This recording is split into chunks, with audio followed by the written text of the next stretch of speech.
The American rock band Godsmack will be coming to the Dollar Center on September 30th. Tickets on sale now at dollarcenter.com.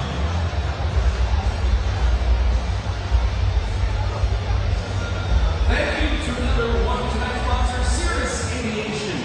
Your support of the Dollar Center IFL National Championship game is much appreciated.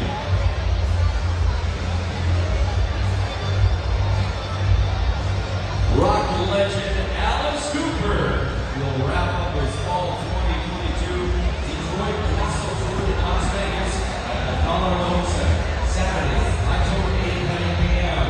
He will be joined by special guest Ace Frehley. Visit the dollarcenter.com for tickets starting at just $59.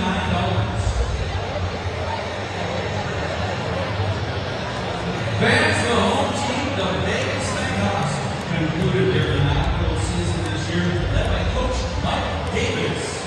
Relive the action by checking out the official Lighthouse YouTube page and watch the 6-part rock-style documentary, Unite in Flight.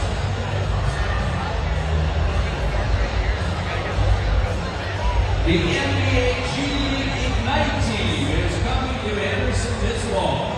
Come out and watch the future stars of the NBA as they take the court at the Dollar Center and compete for the G League Championship. Season tickets start at just $15. Secure your season tickets by visiting thedollarcenter.com/G League Ignite.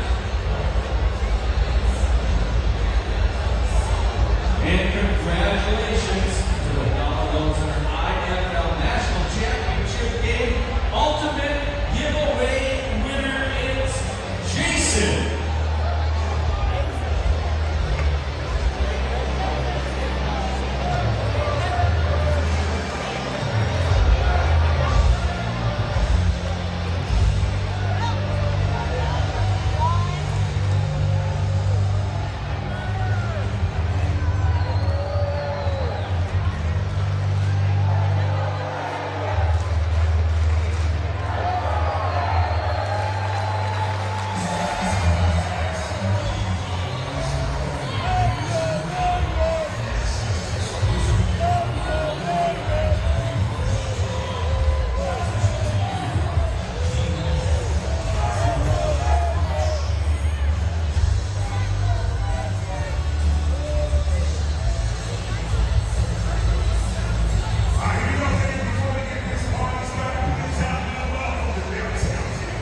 Beautiful IFL cheerleaders.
The Indoor Football League has taken over America's greatest sports city, the greater Las Vegas area, for the 2022 Dollar Loan Center IFL National Championship game.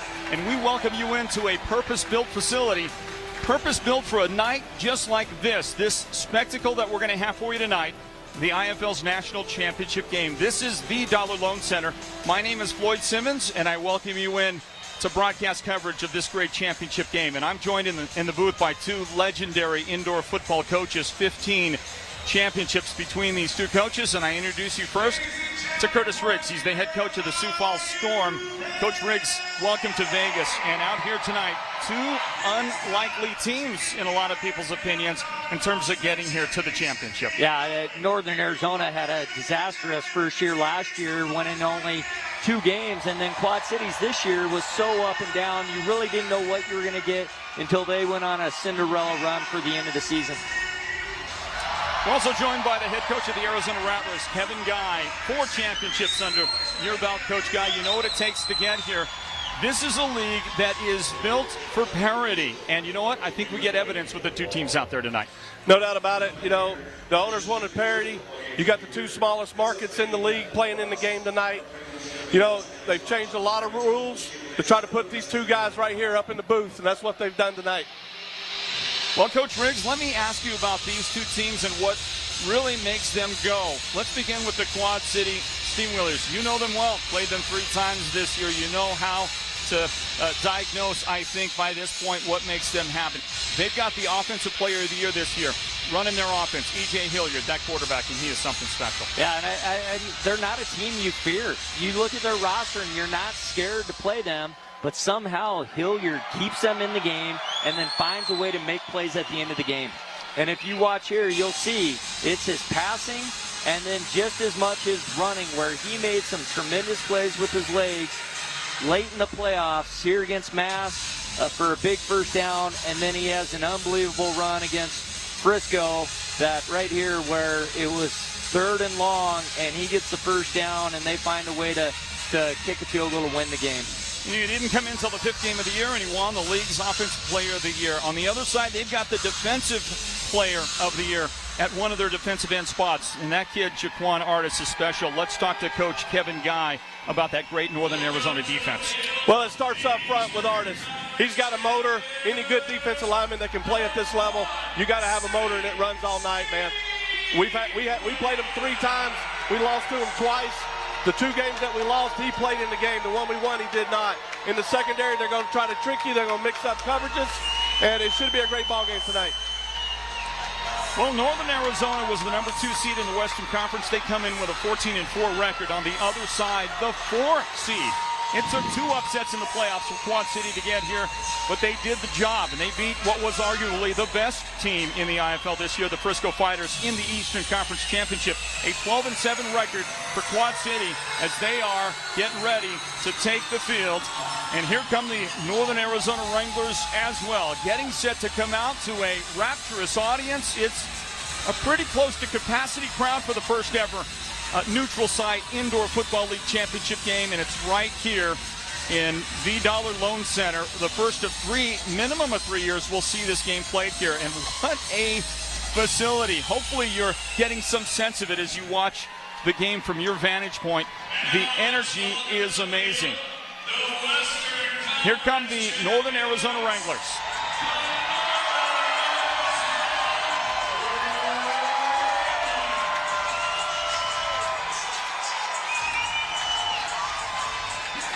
It feels a lot like a home game for Northern Arizona. Maybe you would expect that, a 4-hour trip from Prescott Valley. Coach Guy, you don't live far away either from the Phoenix area.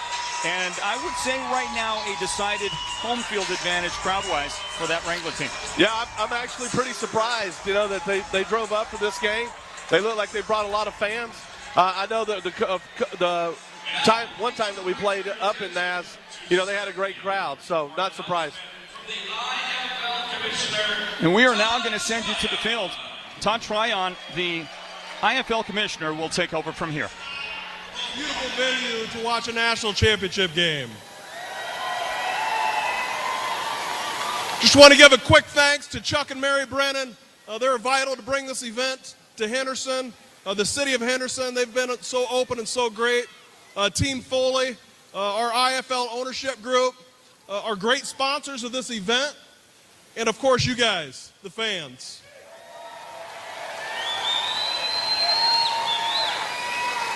Best of luck to the Northern Arizona Wranglers. Best of luck to the Quad City Steamwheelers. And on behalf of the entire Indoor Football League, let's get this party started. Thank you, Todd. Fans, please rise and remove your hats for the singing of our national anthem. Here to perform the Star-Spangled Banner is Golden Pipes, Carnell Johnson.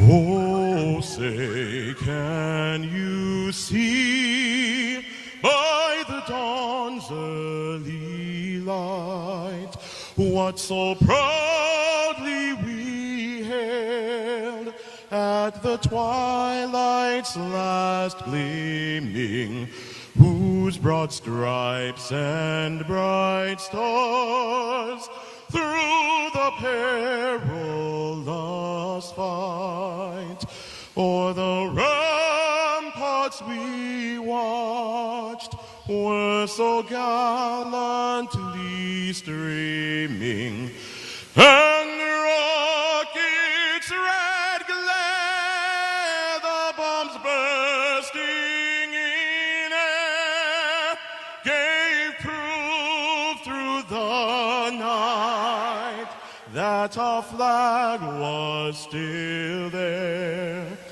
Oh, say does that star-spangled banner yet wave o'er the land of the free and the home of the brave? Ladies and gentlemen, that was Carnell What a great way to start Johnson. tonight's festivities and a spectacle that we have for you tonight, the 2022 Dollar Loan Center IFL National Championship game. And again, we welcome you in, and we'll send you back down on the field where they are set to go with the coin toss for tonight's matchup between the 14-4 Northern Arizona Wranglers and the 12-7 Quad City Steamwheelers. Games referee Chris Wiggins will help to steer us through the opening coin toss. In a moment, I'll ask our coaches just how important it is for them to get that opening offensive possession, or maybe they don't like that. Maybe they like to go on defense to start the game. But in a championship game like this one thing you can count on, every possession is going to be monumental. Take a look at Les Moss, the head coach of this Northern Arizona team that loves their head coach. Down to the field for the opening coin toss. Let's go Wranglers! Let's go Wranglers!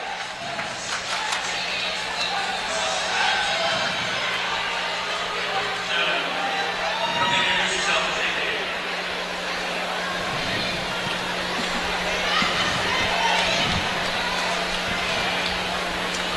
Congratulations on making it to the Dollar Loan Center IFL National Championship. We're honored tonight to have with us the mayor of Henderson, Nevada, Kevin Marsh. Mayor, We'll be tossing the coin tonight. Quad City as the visitor, you will be calling the coin toss.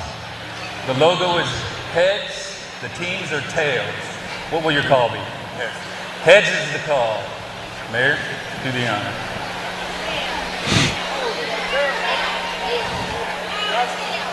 It's tails. You won the toss.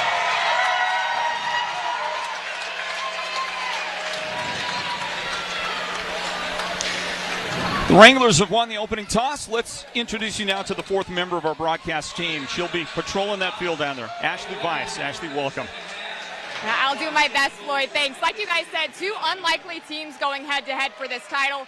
One being dormant in the previous 2 seasons due to COVID, the other coming off a 1-13 campaign just 1 year ago. So how did they get here? Well, Coach Les Moss described his Northern Arizona Wranglers using one phrase: hardworking. And on the other side, Coach Corey Ross described his Quad City Steamwheelers using the word family. Two key ingredients to a championship team. So which will prevail? We're about to find out, guys.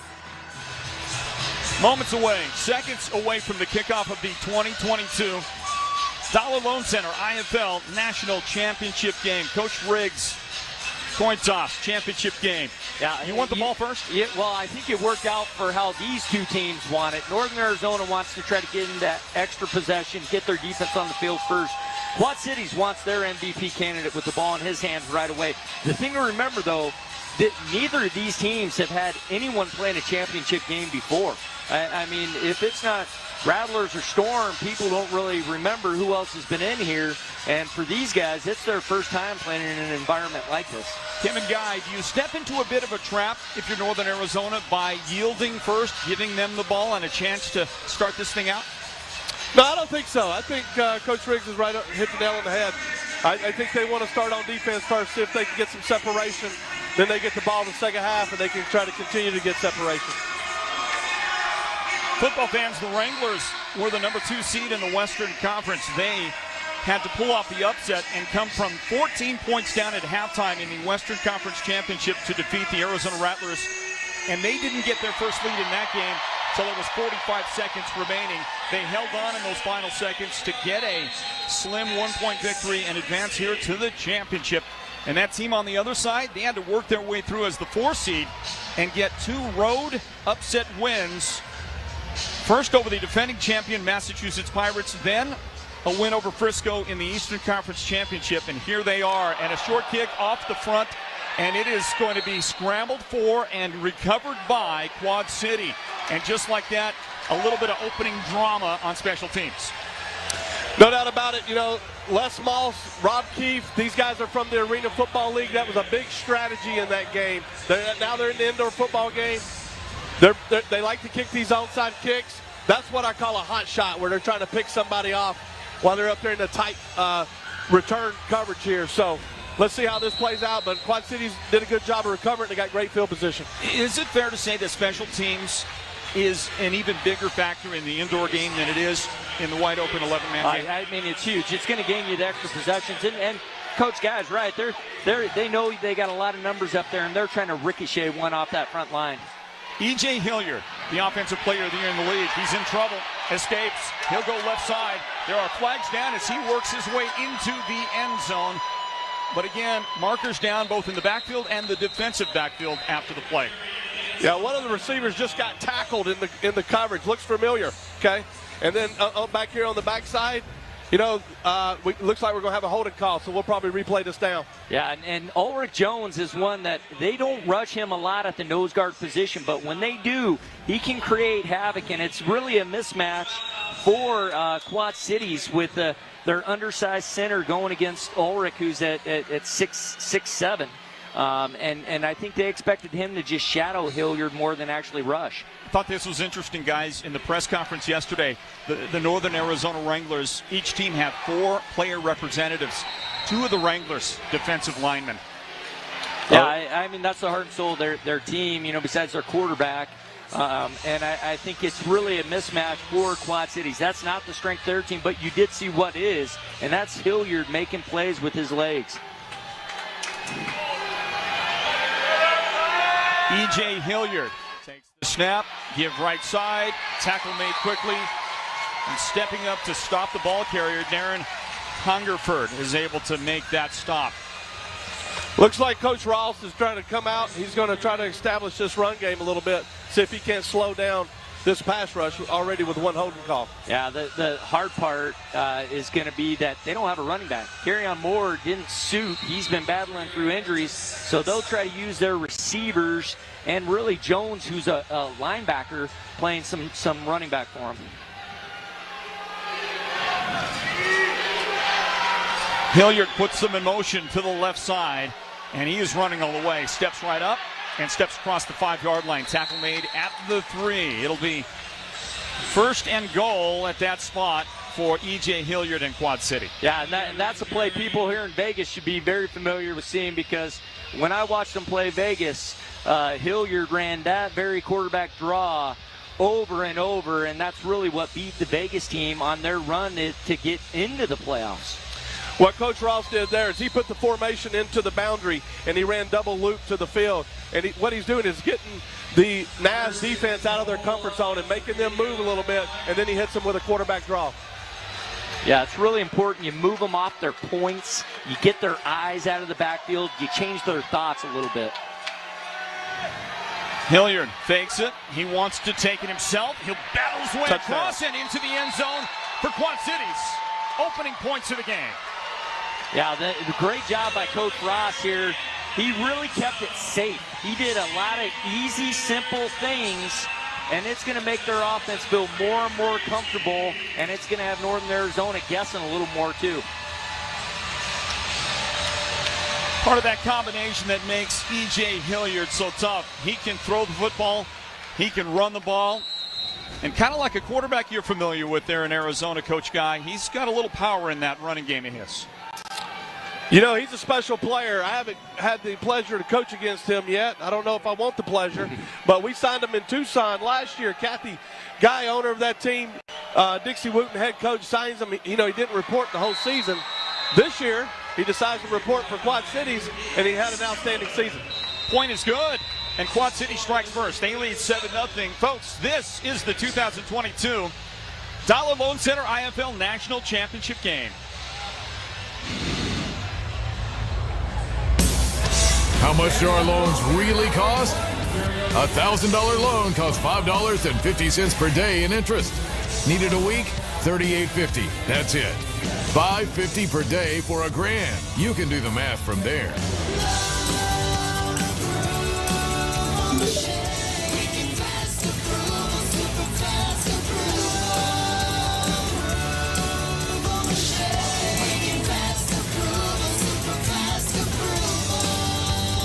If you need the loan for 1 day, 1 week, or 1 year, it doesn't matter at don'tbebroke.com. You only pay interest for the time you have the loan out.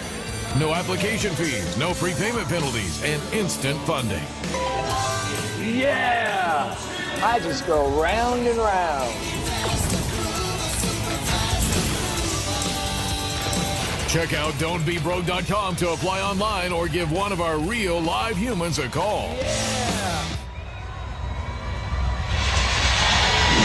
Back into Vegas, everybody. Welcome back into this season's penultimate game here in the Dollar Loan Center. The Dollar Loan Center. It's the Dollar Loan Center IFL National Championship game. About to see the Northern Arizona offense for the first time today. Quad City will kick away after grabbing a 7-0 lead here in the first quarter. Kevin Guy, you know, you take a look at this facility. It's a great facility, but that overhanging scoreboard, that beautiful scoreboard in the center of the field, it just looks like an obstruction to me that could be an issue at any point for the kicking game. Talk about that. Well, this is a fabulous facility. I mean, it's a brand new facility, Dollar Loan Center. But every arena in the league has what we call house rules. When you come in, you want to talk to the refs, you want to talk to the opposing coach and see how they're going to call. Every arena is set up different. We play indoors, and scoreboard is sometimes a little lower than what they usually are in some other arenas. So sometimes that ball being kicked off deep, especially on this side, on this end of the field, could be a factor. Well, not when you decide to squib it like that. And that's a beautiful kick, and that was, I believe, touched by Northern Arizona right in the area of the 15-yard line. So it goes out of bounds at the 7, and that's where they'll mark it. Yeah, and then that's what you want as a kickoff team. Don't even give them a chance to get a return. Get it where it goes out of bounds. Get them pinned back inside that 10-yard line. So now we get to see Caleb Barker for the first time. And Caleb is a guy who I watched him play a couple of different times this year. And the great Arizona Wranglers defense able to hold him from that. You know, you expect your quarterback to get 65, 70 in this league, 75% even pass completion percentage to be successful on offense. Ask you right after this play, Coach Guy, about how this guy still manages to win, even if a tough defense seems to hold him down statistically a bit. Here's Caleb, and he goes around the left side, and it shuts down quickly. Quad City there to make it happen. Niquez Pringle among those who got there quickly to bring him down, and no gain on the play. Should be 2nd and 10 coming up. But Barker's just this tough, gritty guy at quarterback that seems to be able to help engineer victories even if he's not having his best night. Yeah, to play quarterback in this league, you have to be able to run the football as a quarterback. And you'll see this young man, he'll get stronger as the game goes. You know, he had some great outings against us. There was one game he rushed for 106 yards. The next time we focused on trying to take him away, and then he had a good night in the air. And he looks to throw on 2nd down now after the pump fake. Tripped up, knocked down. He might have tripped over his own guy, and he'll lose 4 to 5 yards on the play. He's inside the 3-yard line where they mark him down for third down now coming up. And Quad Cities does a great job keeping him in the pocket, compressing the pocket on him.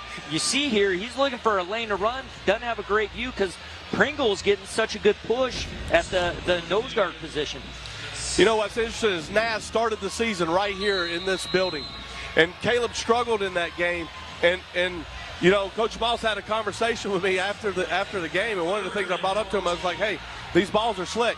He's going to have to wear a glove, and he's put the glove on. He's become a completely different quarterback. Nice job helping him out there. Yeah, I rethought that after the semifinals. We'll see if Caleb is able to get his team out of a 3rd and 14 pickle here early on. But before the snap, flags are flying out there. The thing with Quad Cities, they will play a lot of zone defense from 15 to 15. Then when they get compressed back into the red zone, then they'll go a lot of man coverage. But they rely on their zone coverage, their schemes. They're going to try to use Duncan to jam the slot receiver and pass him back to the free safety. It's more of a bend but don't break kind of defensive approach. Yeah, and that's why you really can't name many of their guys. They rely on the scheme rather than the player. Naz comes out in the flex formation here. And Caleb Barker puts his guys in motion from the end zone, deep in the end zone, over the middle. That one is caught. Dangerous pass that works well. The catch is made. And there's a name that you're going to hear, I think, quite a bit today. Ramad Jaquil Bowman. Well, exactly what we saw. Duncan comes up and jams the motion guys and takes both of them out. And then their free safety actually goes for the hit rather than the interception. Looked like he could have picked that one off. So Naz picked up Bowman late in the season, and he came in, and we didn't see him the first 2 times we played him. First time we saw him was in the playoffs, and he was a factor. We could not cover him. We put about 3 or 4 different DBs on him. It wasn't until we put Kyrie Woods on him until we shut him down. Barker will keep. Up the middle he goes. He'll cross the line of scrimmage, the 20-yard line, and he goes down at the 21, so a yard picked up. And that Quad City defense is closing it down. Once Barker does decide he's going to do something with it, they're there to meet him quickly. He hasn't had much room to run. Yeah, and one early mismatch is Pringle, the nose guard's really getting after Posh, the center for Northern Arizona. They have not been able to block him yet. You saw him get in the backfield right away. One thing that jumps out to me, I haven't coached against Quad Cities yet, but they look like they're a physical football team right now. There's a physicality of them right now so far in this game. Yeah, especially up front. Barker takes the snap, looking to his right, stepping up again. He's got more room this time to run, cross the midfield line, cross the 25 to the Quad City 23.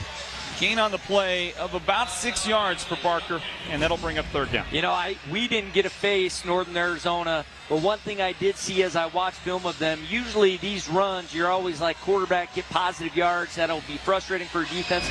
But let's make sure we hit that quarterback and wear him down. And with him, with Barker, you just didn't see him get worn down. He's able to fight just as hard in the fourth quarter, maybe even get stronger as the game goes on. And what's interesting about that is that he loves to take on those defensive backs. He doesn't back down from contact at all. Handoff to the right side. Jaquil Bowman has it across the 15 for a first down. And it looks like a 9-yard pickup on the play. That is going to be first and 10. That spot, 14-yard line of Quad City. Yeah, you have to account for, now with the empty gun, fly sweep, zone read stuff, you got to account for the motion guy and the quarterback both. And if you just try to do a guessing game, you're going to get burned. Rod Windsor, the offensive coordinator for Naz, he's going to check the discipline of the defense, okay? He's going to give you a lot of different formations. He's going to give you some fly motion, and he's going to see how disciplined you are as a defense. And listen, it's going to be a 4-down game. They're not going to kick a lot of field goals. They'll go for it on 4th down. Well, Naz began at their own 7, and now they're getting deep into Steamwheeler territory. Barker with little room to run on the edge. He's driven into the wall. That'll be a short game. But one change, Floyd, that we haven't even noticed is number 5 for Quad Cities, Nate Sheets, who was all rookie defensive linebacker. He's out. He must have got hurt somewhere in this. And now Malik Duncan, number 7's had to move to linebacker for them. Duncan, 5'9", 205 out of St. Francis University. I'd say that 205 is a gift. Yeah, I think they're helping him out with that one. Here's the toss left side. And carrying the ball is Israel Tucker. And always good to see him back on the field. He struggled with injury. He gets a short gain out of this, maybe another yard on the play. Well, Tucker's going to bring them some physicality on offense, right? They haven't seen, he hasn't been in the lineup in a few weeks now. He got hurt against Duke City late in the season. In the playoffs, Nath was playing with a 4 wide receiver set. You know, they're playing with an empty package all night long. And, you know, I think it's going to be a great addition for them in this playoff game here. So after a couple of modest gains, 3rd down and about 8 to go, the ball at the 13-yard line for Northern Arizona. In motion to the right of Caleb Barker. He looks, delivers inside the 5 and across the line for the score. Glenn Gibbons with the Northern Arizona touchdown. Yeah, and they catch Quad Cities in that quarter zone, and they just go 3 birds. And they hit that void area with their number 2 receiver, which is going to be a struggle, especially if Quad Cities has some changes in their personnel early in this game. Rod Windsor, I was speaking to him this week about their personnel, and he's very high on number 8, Glenn Gibbons Jr. He's a phenomenal player. He's gotten stronger as the seasons went on, and we're going to see his name a lot tonight. Caleb Barker, the quarterback, will hold for the kick. And the guy out there doing the honors, Craig Peterson, highly respected. And Craig the leg will nail it right down the pipe to tie the game at 7 here in the first quarter. And a great start in this 2022 Dollar Loan Center IFL National Championship game. We're right back after this.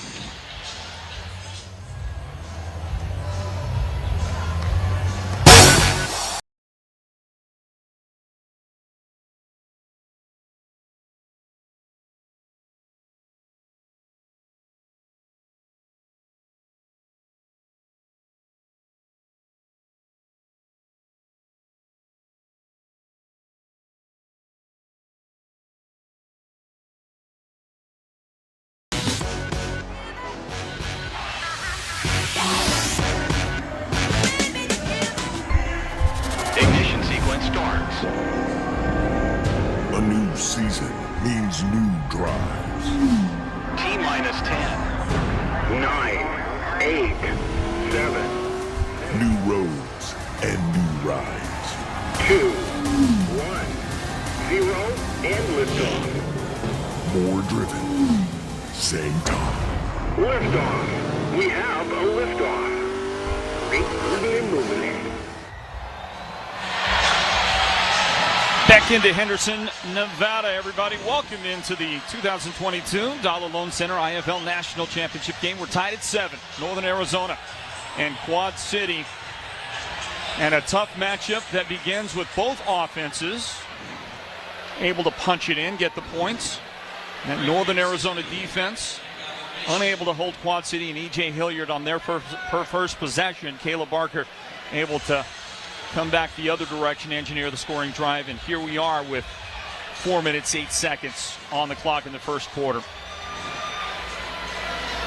And a tie ball game, 7-7 in the national championship. Coaches, how do you like the idea of a neutral site national championship game? You know, I think both of us hosting championship games, you thought, boy, that you really lose out on that. But I think for the league itself, it's really been a great week. I think Todd Tryon and the Indoor Football League's done a phenomenal job with the whole setup, and then this building's really ideal. I just don't think you could have found a better location to hold this championship game. The ball goes through the hands into the end zone and able to escape off the right side. A big hit at the end of it. The return man who brought it back out, Esford Smith, able to save his team from losing that point on the Rouge. Let's go down to Ashley Weiss on the field.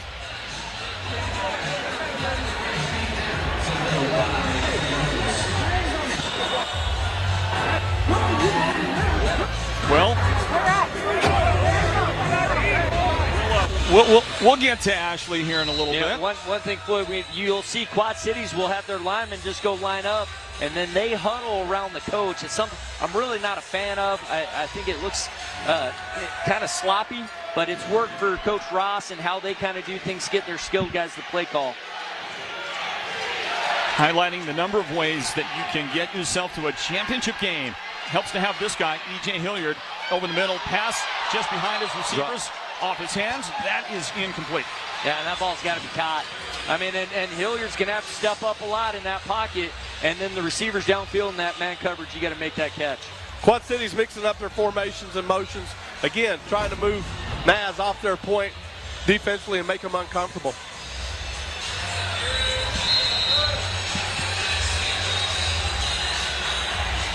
Final 3 minutes of the first period. Underway in the national championship game. And Quad Cities with their second possession here. Both offenses have been on the field for some time. We've yet to see the quick play strikeability employed by either team yet. And a swing pass right side met by that vaunted defense, and the defensive rookie of the year, Jaquan Artis, is all over that play. It's really a surprising call because Jones is not an offensive threat for Quad Cities. I mean, he's a guy that's barely in and out of their lineup and really is going to be used a lot more for his blocking. But they try to get him the ball here on a quick screen. Quad City's doing a lot of what we call jump to. Guys lining up in one formation and jumping to another formation and moving their motions. And that's great when it works, but sometimes you can confuse your own players. Yep. You spend more time shifting around than actually just attacking the defense. But boy, it sure looks good from up here in the stands. Hilliard looking left, now back to the right, and he's able to connect a short gain, not enough for the first down. The defense able to collect and get there quickly. On the receiving end of that one, Malik Duncan hauled it in. Hilliard has not been able to set his feet yet in this game, man. He's on the move. He's having to make plays with his feet, move around, and find the open receiver. Watch this D-line. One thing about Naz, there's a lot of mental toughness on this football team. Coaching against them 3 times this year, they will not go away. We had leads in every game, had a chance to put them away, and these guys just keep fighting. And, you know, that speaks to how they're coached and their mental toughness. Correct myself on that. That was Rob Jones that hauled in the pass for Quad City, but they are shorts of the line to gain. 4th and 4 coming up for Quad City. Hilliard and his team going for it. The quick pass knocked down at the line of scrimmage. Well done by Uric Jones. Yeah, and they had, Rudd was open. He was sitting on the hitch for the first down. And Jones, that's why he poses such a front up there. He's at 6'7" and always in the quarterback's face. Huge play and a takeaway on downs at the 19 of Quad City. Here comes Northern Arizona's offense. Well, I think Coach Ross is doing a lot of jump to, moving around to different formations and moving motion, because Coach Keith waits and calls his defense after you come out of the huddle and sees how you line up. So they're playing a little chess match right now, and Coach Keith and the Naz Wranglers came out and got their first stop. Yeah, and a lot of times Quad Cities, they're not getting set. You see the officials warning them. A lot of times you got 3 guys moving. You can only have 2 going. So a big stop by the defense for Northern Arizona. You talk about it. We've talked about it a lot. And there's evidence of how good they are. Here's the give. Fly sweep to the right side, and the tackle is made. Ball carrier that brought it around, Ulyss Gillard, takes it to about the 14-yard line. That's where they mark him down. 5-yard gain on the play. And it's a good job just setting the tempo for this drive. Now, instead of, sometimes you think, well, let's go after one for a touchdown here off that turnover, because really stop on downs is a turnover in this league. They kind of said, well, let's just get after it up front a little bit here and try to run out the end of this quarter, maybe get a score right at the end. Big moment for Northern Arizona, final 10 seconds of the quarter, and they'll give it. Jaquil Bowman left side. He has to try to dip back inside, looking for some room somewhere to run with the football. Malik Duncan defensively there for the stop. That's short of a first down, a couple of yards gained on the play as we close out the end of the first quarter. The first quarter. And we'll let you know, everybody, that the Indoor Football League using this opportunity, the 2022 Dollar Loan Center IFL National Championship game, to bring you their Hall of Fame induction.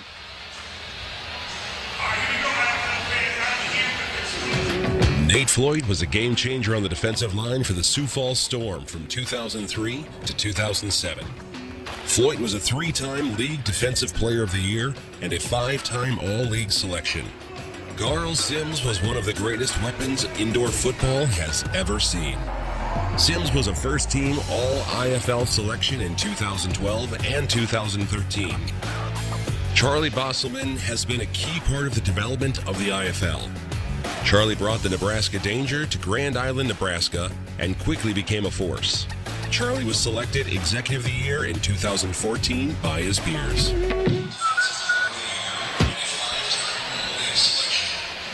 So 3 new names going into the Indoor Football League's Hall of Fame, guys. You know a little bit of something about Hall of Fame acknowledgement.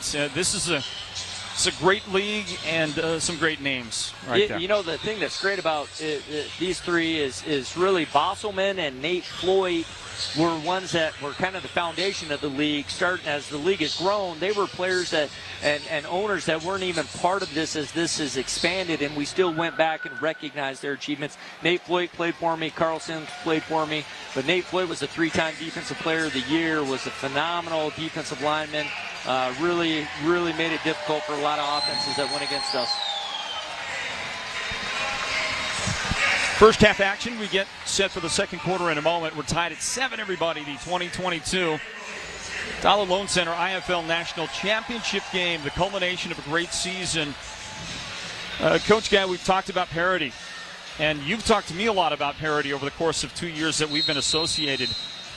We're seeing it lived out right here, and now we're going to crown our 5th straight different champion of the league. As a guy who's very involved in every echelon of the league, how much do you love that?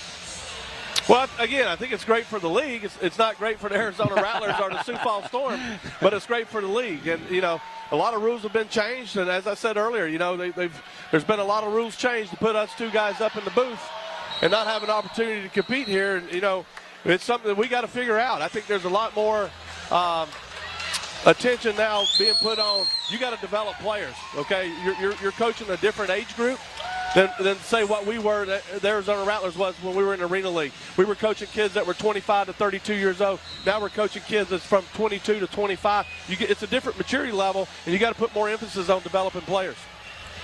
Swing pass out the right side to Euless Gillard, and the ball gets marked at the 9-yard line. 1st and goal for Northern Arizona.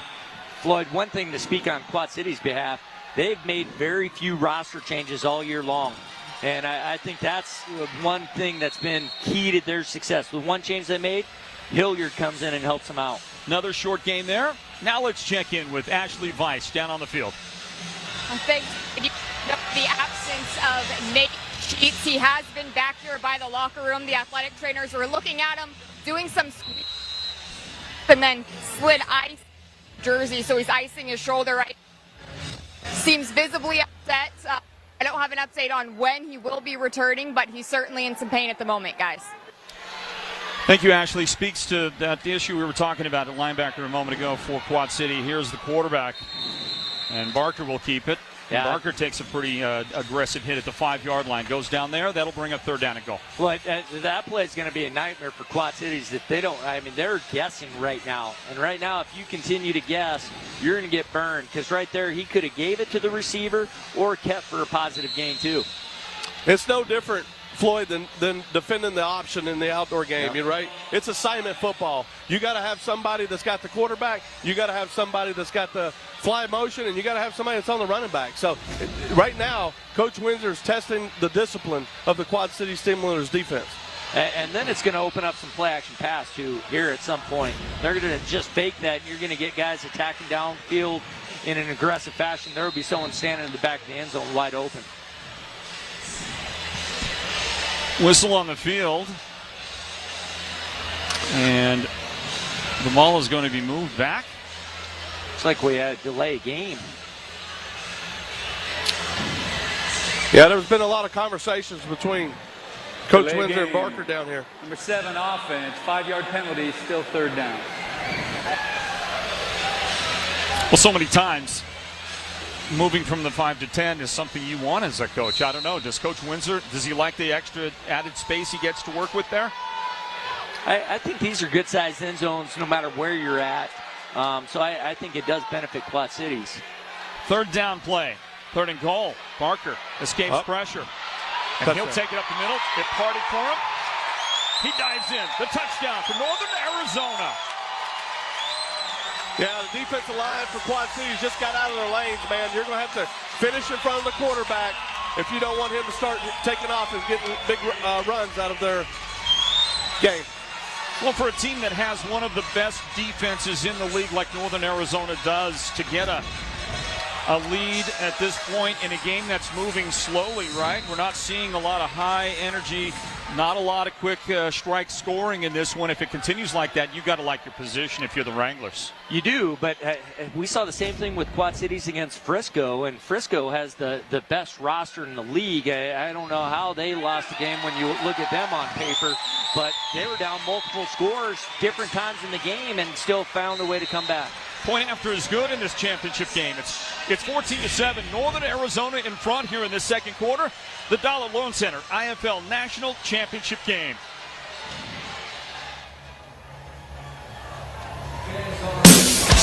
Would you like to borrow some money to hire the Count Danny Coker to pimp out your Zamboni? Well, we just may be able to help. Get up to $5,000 in minutes all online at don'tbebroke.com.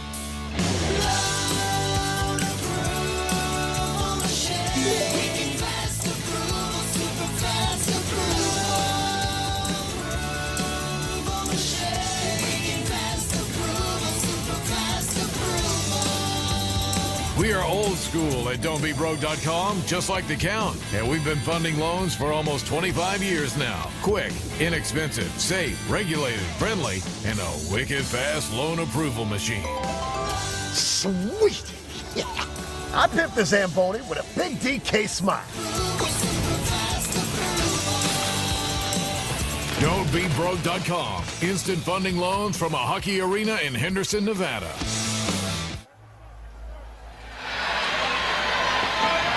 Head coach Les Moss and his Northern Arizona Wranglers have a 14-7 lead. Here as we get this second quarter rolling in the IFL's championship game, the Dollar Loan Center IFL National Championship. And there you see how the Wranglers were able to make their way here into this chance to hoist the trophy. That first round playoff victory, knocking off the Tucson Sugar Skulls and really handling a quality Sugar Skulls team pretty well in Prescott Valley. That game was played 49-30 the final. And then a couple of weeks back, that Western Conference Championship game. And a wonderful job done by Northern Arizona. We talked about it. I'll ask again here about their toughness with Coach Guy, a guy familiar with this team. The toughness that really they have. And we'll see if they can get some good coverage. They do. A nice tackle made by Tyrone Cromwell on the Quad City return man. Into the wall it goes. And Coach Guy, his Wranglers team, tough, mentally tough, and they are showing it tonight. They showed it in the Western Conference Championship game 2 weeks ago. No doubt about it. I mean, the two times that we lost to them, we had a chance to put them away. We didn't. The two guys that were on the field that I thought was a huge factor was Bowman, number 12, the receiver, and Artis at defensive line. I mean, we struggled with him all night long. And but this team is mentally tough. They've done a good job with them. I think Coach Windsor's done a great job with this offense. A lot of rookies on this offense. And then Coach Keefe has done an outstanding job with the defense. Well, from under center, Quad City gives it over the left side. Rob Jones on the carry, and Jones knocked down at the 17-yard line. Short gain and a little power football. Yeah, just that's a quick dive off tackle. They're just trying to go right at it. They feel like they can get under Jones at nose guard position and push him back.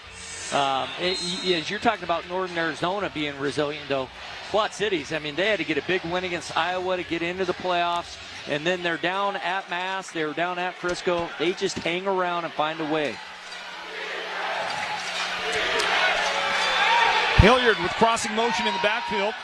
And they tried to mix up that defense, didn't work too well. Uric Jones helping to collapse on Hilliard. A short gain. It goes out across the 21-yard line and holds him right there. Yeah, and they're trying to use Northern Arizona's aggressive style to attack on that fly sweep fake and try to get one of their guys downfield in space, but Northern Arizona doesn't even bite on it. So 3rd down and 4. Just better than 3 yards for Quad City's offense. Another opportunity for the team that had the best 3rd down proficiency on defense. Northern Arizona, they were number 1 in preventing third down conversions during the course of the season. Fake it, Hilliard. And Hilliard is going to get knocked down. That was great pursuit on defense to bring him down short of the first down. Another fourth down. I mean, this is a possession game. This game is not about field position. So they get another stop here, and they got the ball coming out. They're going to have plenty of opportunities here to get some separation. Yeah, and Jones is the one that really disrupted that play at the nose guard spot. But as Quad Cities has gone on their run here in the last 4 games, it's been the third and longs they've been able to get, and then these fourth and shorts they've been able to get. But they're going against a really good front that's very good against third and fourth down situations. And it was Uric Jones helping to get that stop, but Tremont Lofton credited with that last tackle from Northern Arizona. Another chance to stop on fourth down, fourth and short, turn it up. And that's going to work for Quad City, but a late marker coming out as the tackle is being made across the 25-yard line. We're going to have a holding on the offensive line, which is going to back them up, put them in third and long. You know, against Dad's defense, 66 offense. if you're going to have success against them, you got to have replay fourth down.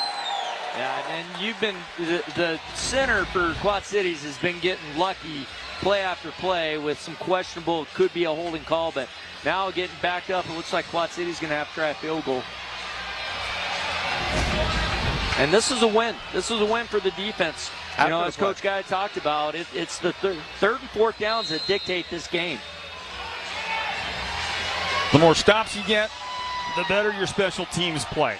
It seems like a recurring thing that I've heard week in and week out in this league. One thing I always talk to the defense about is we try to get 50% stops every time the offense goes out there, whether it's an 8-possession game or a 12-possession game. We're trying to get 50% of the stops. And if we do that, we feel like our offense is good enough to do it. Look at this kick. Look at this kick. I had that, I believe, as 50 at a 52-yard kick. Might have even been 53. And Kimo Nehu, 42 years old. Not just the oldest guy on either roster. He might be the oldest guy in the building, and he nailed that kick with plenty of room to spare. Well, and I saw Nehu this year hit some really difficult kicks, and then some.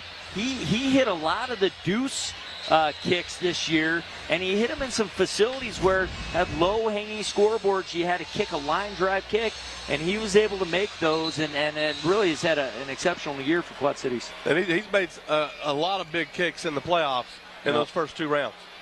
How about a guy who has been around the game for so long and a chance to finally perhaps win a championship? He appeared on the roster in a championship game some years back, but couldn't play in that game because of injury. So I'm talking to the Quad Cities owner. Kihu was on Quad Cities' first ever arena football team when they were AF2. He was playing on that roster, so he's been around since the very conception of indoor football in Quad Cities. I just talked about the maturity level and the age difference in his league. Wait, what is he, 50? How old is he? I think by the end of the broadcast, his age it'll progress. We're going to be talking about an octogenarian before we're done here tonight. 14-10, our score. Northern Arizona in front of Quad Cities. Floyd Simmons, along with Curtis Riggs and Kevin Guy here in the broadcast booth. Ashley Weiss on the field for us in this one tonight, and we thank you for joining us for the 2022 Dollar Loan Center IFL National Championship game. Well, I know how the Rattlers define, because I know Coach Guy very well. I get to do the broadcast work for the Arizona Rattlers. I know how Coach Guy feels about holding a team to a field goal, and that's considered a big victory. I'm going to ask Coach Riggs after this return. Look at this one go up the middle. That brings some energy to the crowd, and a tackle made at the 18-yard line. Get to Coach Riggs in a moment, but first, here's Ashley Weiss.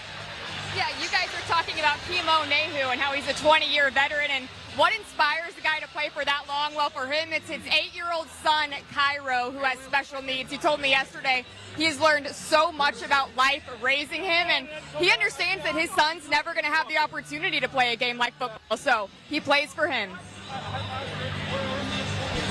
It's always great to have an inspiration, and when it's that close to you in your own family, yeah, it's great. Can't beat it.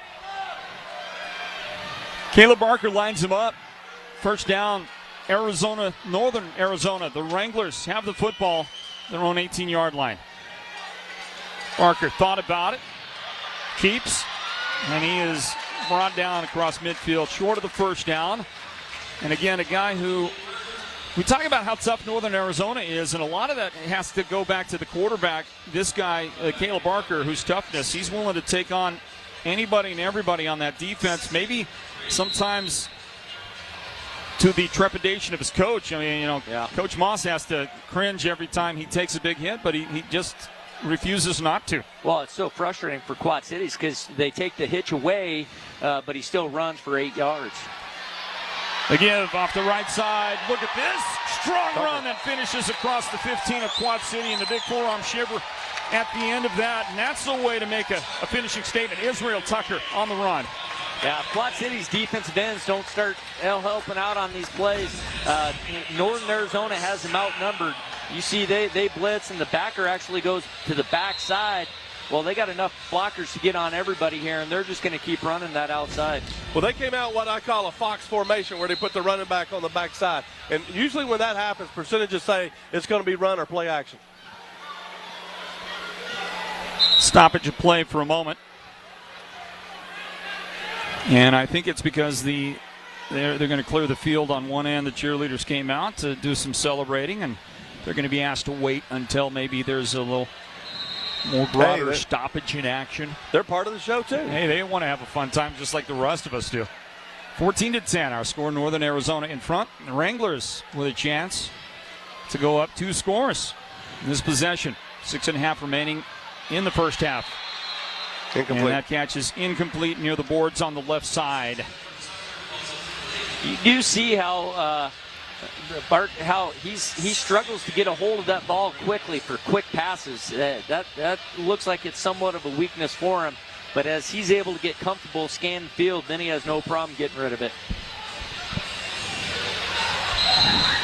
Coaches, both of you have appeared and won multiple championships in a row. How tough is that? How tough is it in a league like this? Maybe we'll get that thought here after this play to come back and do it a second, and in your cases a third time and more. Caleb Barker standing in, a lot of protection for him, and his pass to Tucker over the middle, and he'll fight to the 5-yard line. Boy, Israel Tucker's playing like a man with something to prove tonight, and that'll help move the chains. That should be a first down, coaches, but getting to a championship game is tough, especially in a league that has predicated themselves on parity like this one here. But to get there and stay there at that level, it's got to be tough year in and year out. Yeah, I mean, it's extremely challenging. It's tough just to get there, and then as you win it, everyone's giving you their best shot. You get more attention. Your players, it seems like they're able to have more opportunity to move up, so you got to try to fill those spots. And I think our league has done a much better job, as Kevin talked about, getting younger players and coaching those up and having to have overhaul of your roster. But repopulating that roster. Here's the give left side, and that is going into the end zone. Northern Arizona with the touchdown. Ulyss Gillard taking it across. You know, one thing, when I came into the league, I spoke earlier about giving Coach Moss some advice about his quarterback in the glove after that first game, but Coach Riggs gave me some advice when I came into the league. We watched a lot of Coach Riggs' film because they had won the championship 6 years in a row. And, you know, a couple of things that he had mentioned was teams staying with their players and not changing them out as the year goes, and having a plan for that fly motion. And you see right here, this fly motion is attacking the discipline of the Quad Cities Steamwheelers defense. You know what's funny about that, Floyd, is Coach Guy came in and said this. How come more teams don't do the fly motion? And we sat there like, many don't. And he came in then and started doing it. And then all of a sudden it was like wildfire. Everyone now is doing the fly motion and the empty run game stuff. So now we're going to change some rules. Well, the other thing that's happening here is you guys are giving away all the secrets right here. I don't think there's any more of those. I think the coaches, I think, have improved in our league too. There's more coaches doing a lot better job, preparation, scouting, getting ready for opponents. Well, in the many years that you've both been coaching then, answer me this question. What has been tried that was a loser from the beginning, and you couldn't even believe they did try it? What have you seen implemented by an offense, a defense, or whatever that was just a loser from the beginning? Any thoughts come to mind? Yeah, I mean, I saw a couple of teams roll out in Wishbone, and I started thinking about Nebraska, Auburn Tigers back in the early '80s. Okay, so there was a couple of teams that rolled out with that, but, you're starting to see a lot more of what you see in the outdoor game now, spreading them out, getting in these empty sets, and attacking the discipline of the defense. Yeah, I think indoor football is just like every other football. I mean, plagiarism happens all the time. It's let me see what you're doing really well. Let us try to copy it. And then every once in a while, you get a sprinkle of someone trying to do something that they think's unique and that might be something that you can't practice for, like the wishbone or I formation, and it doesn't last. It's not very good. Building a roster. It's got to be so tough, and we know that Quad City has done a pretty good job at maintaining a roster through the year. So has Northern Arizona, and maybe that's part of the secret as well, right? A team is going to advance. They're going to get there if they make the right choices early and stay with them. Well, and we hadn't seen Northern Arizona. We were trying to trade a veteran quarterback, and I reached out to Coach Moss. Hey, you interested in this kid? He goes, no, I think we have a good one, and that's where you always want to start. First, get that quarterback. Then work on your center, your nose guard, your linebacker, your free safety. Quad City from the 3-yard line up the middle it goes. A big hit delivered. And then the tackle at about the 20-yard line. Bringing it back was Esward Smith, and he gets knocked down right there. Something to keep an eye on as the game goes on is how Quad Cities is lining up to defend the kickoff. They got 5 guys on the front line, and then they're stacking 3 guys all the way back, okay? And they're having some issues filling the ball here. But I'm telling you, before this game's over, Coach Keefe Coach Moss, Coach Keefe coaches their special team. They're going to try an onside kick and do what we call a popover and try to make them defend it. Well, the way these teams have approached at least kicking off the football today, that hanging big, beautiful Dollar Loan Center scoreboard has not been a factor. Hilliard pumps it, then pitches it to the right side, and Jones will take it to about the 21-yard line. When they mark him down, he'll be shy of the first down. Well, 7-yard gain. Coach Ross is just trying to run the ball a little bit to neutralize that defensive line, try to get positive yards on first down, but really a big drive. Quad Cities wants to stay within that 1 touchdown realm, and you got to play out that last minute, then try to get an extra possession in there somewhere. And so far in the battle between the offense that Quad Cities rode to a championship game appearance and that great defense on Northern Arizona's side, well, the Wranglers are winning that battle so far. Right now, if I'm Coach Ross, I got 3 minutes left in the game. I'm thinking 2 for 1, okay, on possessions. Second quarter action, and Hilliard over the middle. He's got a man near the goal line, sliding catch. They'll call that good. Catch made, touchdown, Quad City. Mike Kerrigan. Yeah, and that's the reason right there. You get them in the zone coverage. Let's get the touchdown. Then we can kick off and try to get that ball back before the end of the half here. Yeah, they just ran double post there for a touchdown. I tried to run that against them in the semifinals, and they did a lot better job with it than we did. Yeah, and then now, though, they're going to get an unsportsmanlike penalty. The clock's got to stop here, though. Clock's still running. Clock is moving. Clock's still running. Yeah, that's really detrimental to Quad City. Steve, they better have to get that back on. Yeah, no doubt. They haven't started the play clock yet. After the touchdown, the visiting team, Quad City, threw the ball in the stands. By rule, that's a delay of game. 5-yard penalty in the bank.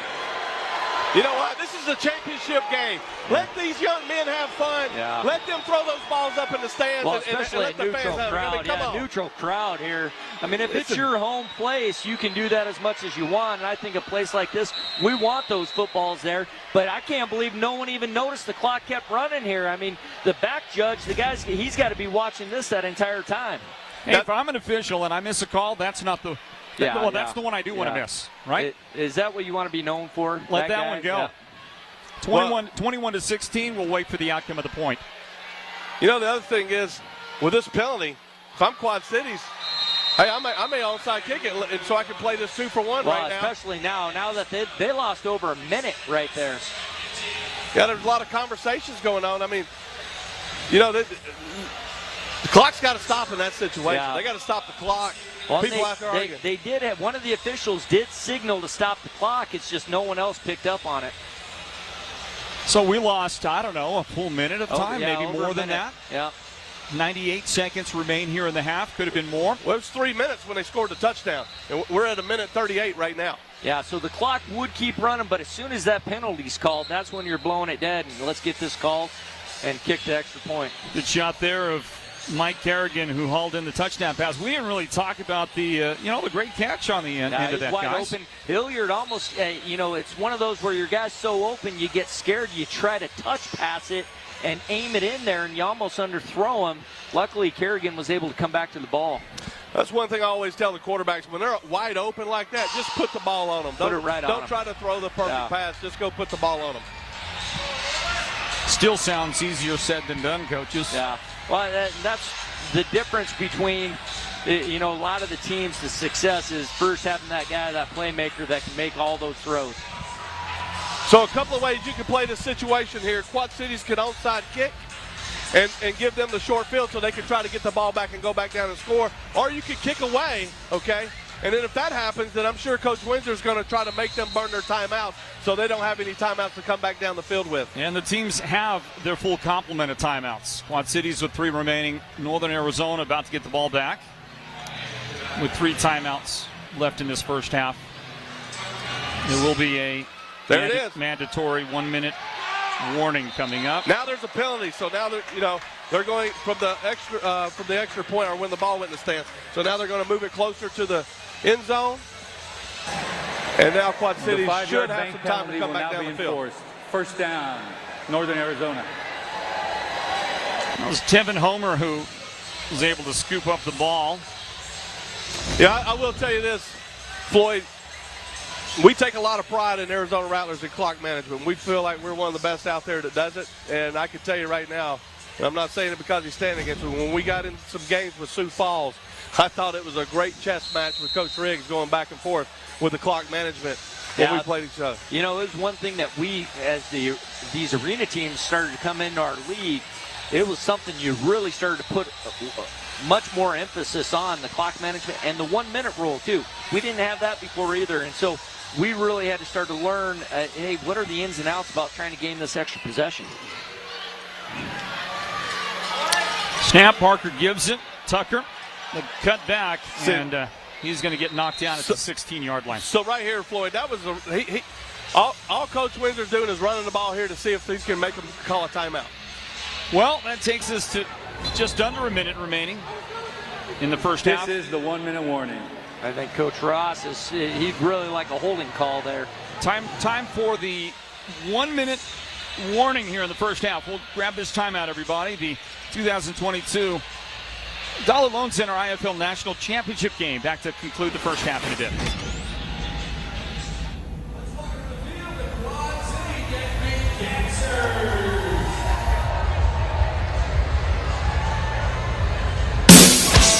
Banks don't lend money anymore, and payday loan companies charge too much.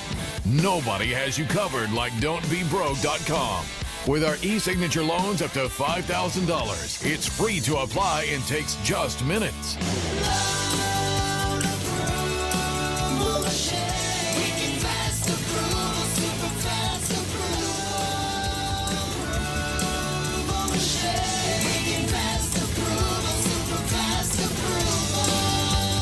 Don'tBeBroke.com has been funding loans for more than 20 years for a reason. We are quick, inexpensive, safe, regulated, friendly, and have a wicked fast loan approval machine. Real humans standing by to help. Sweet. That loan approval machine is absolutely priceless. Don'tBeBroke.com. Instant funding loans from a hockey arena in Henderson, Nevada.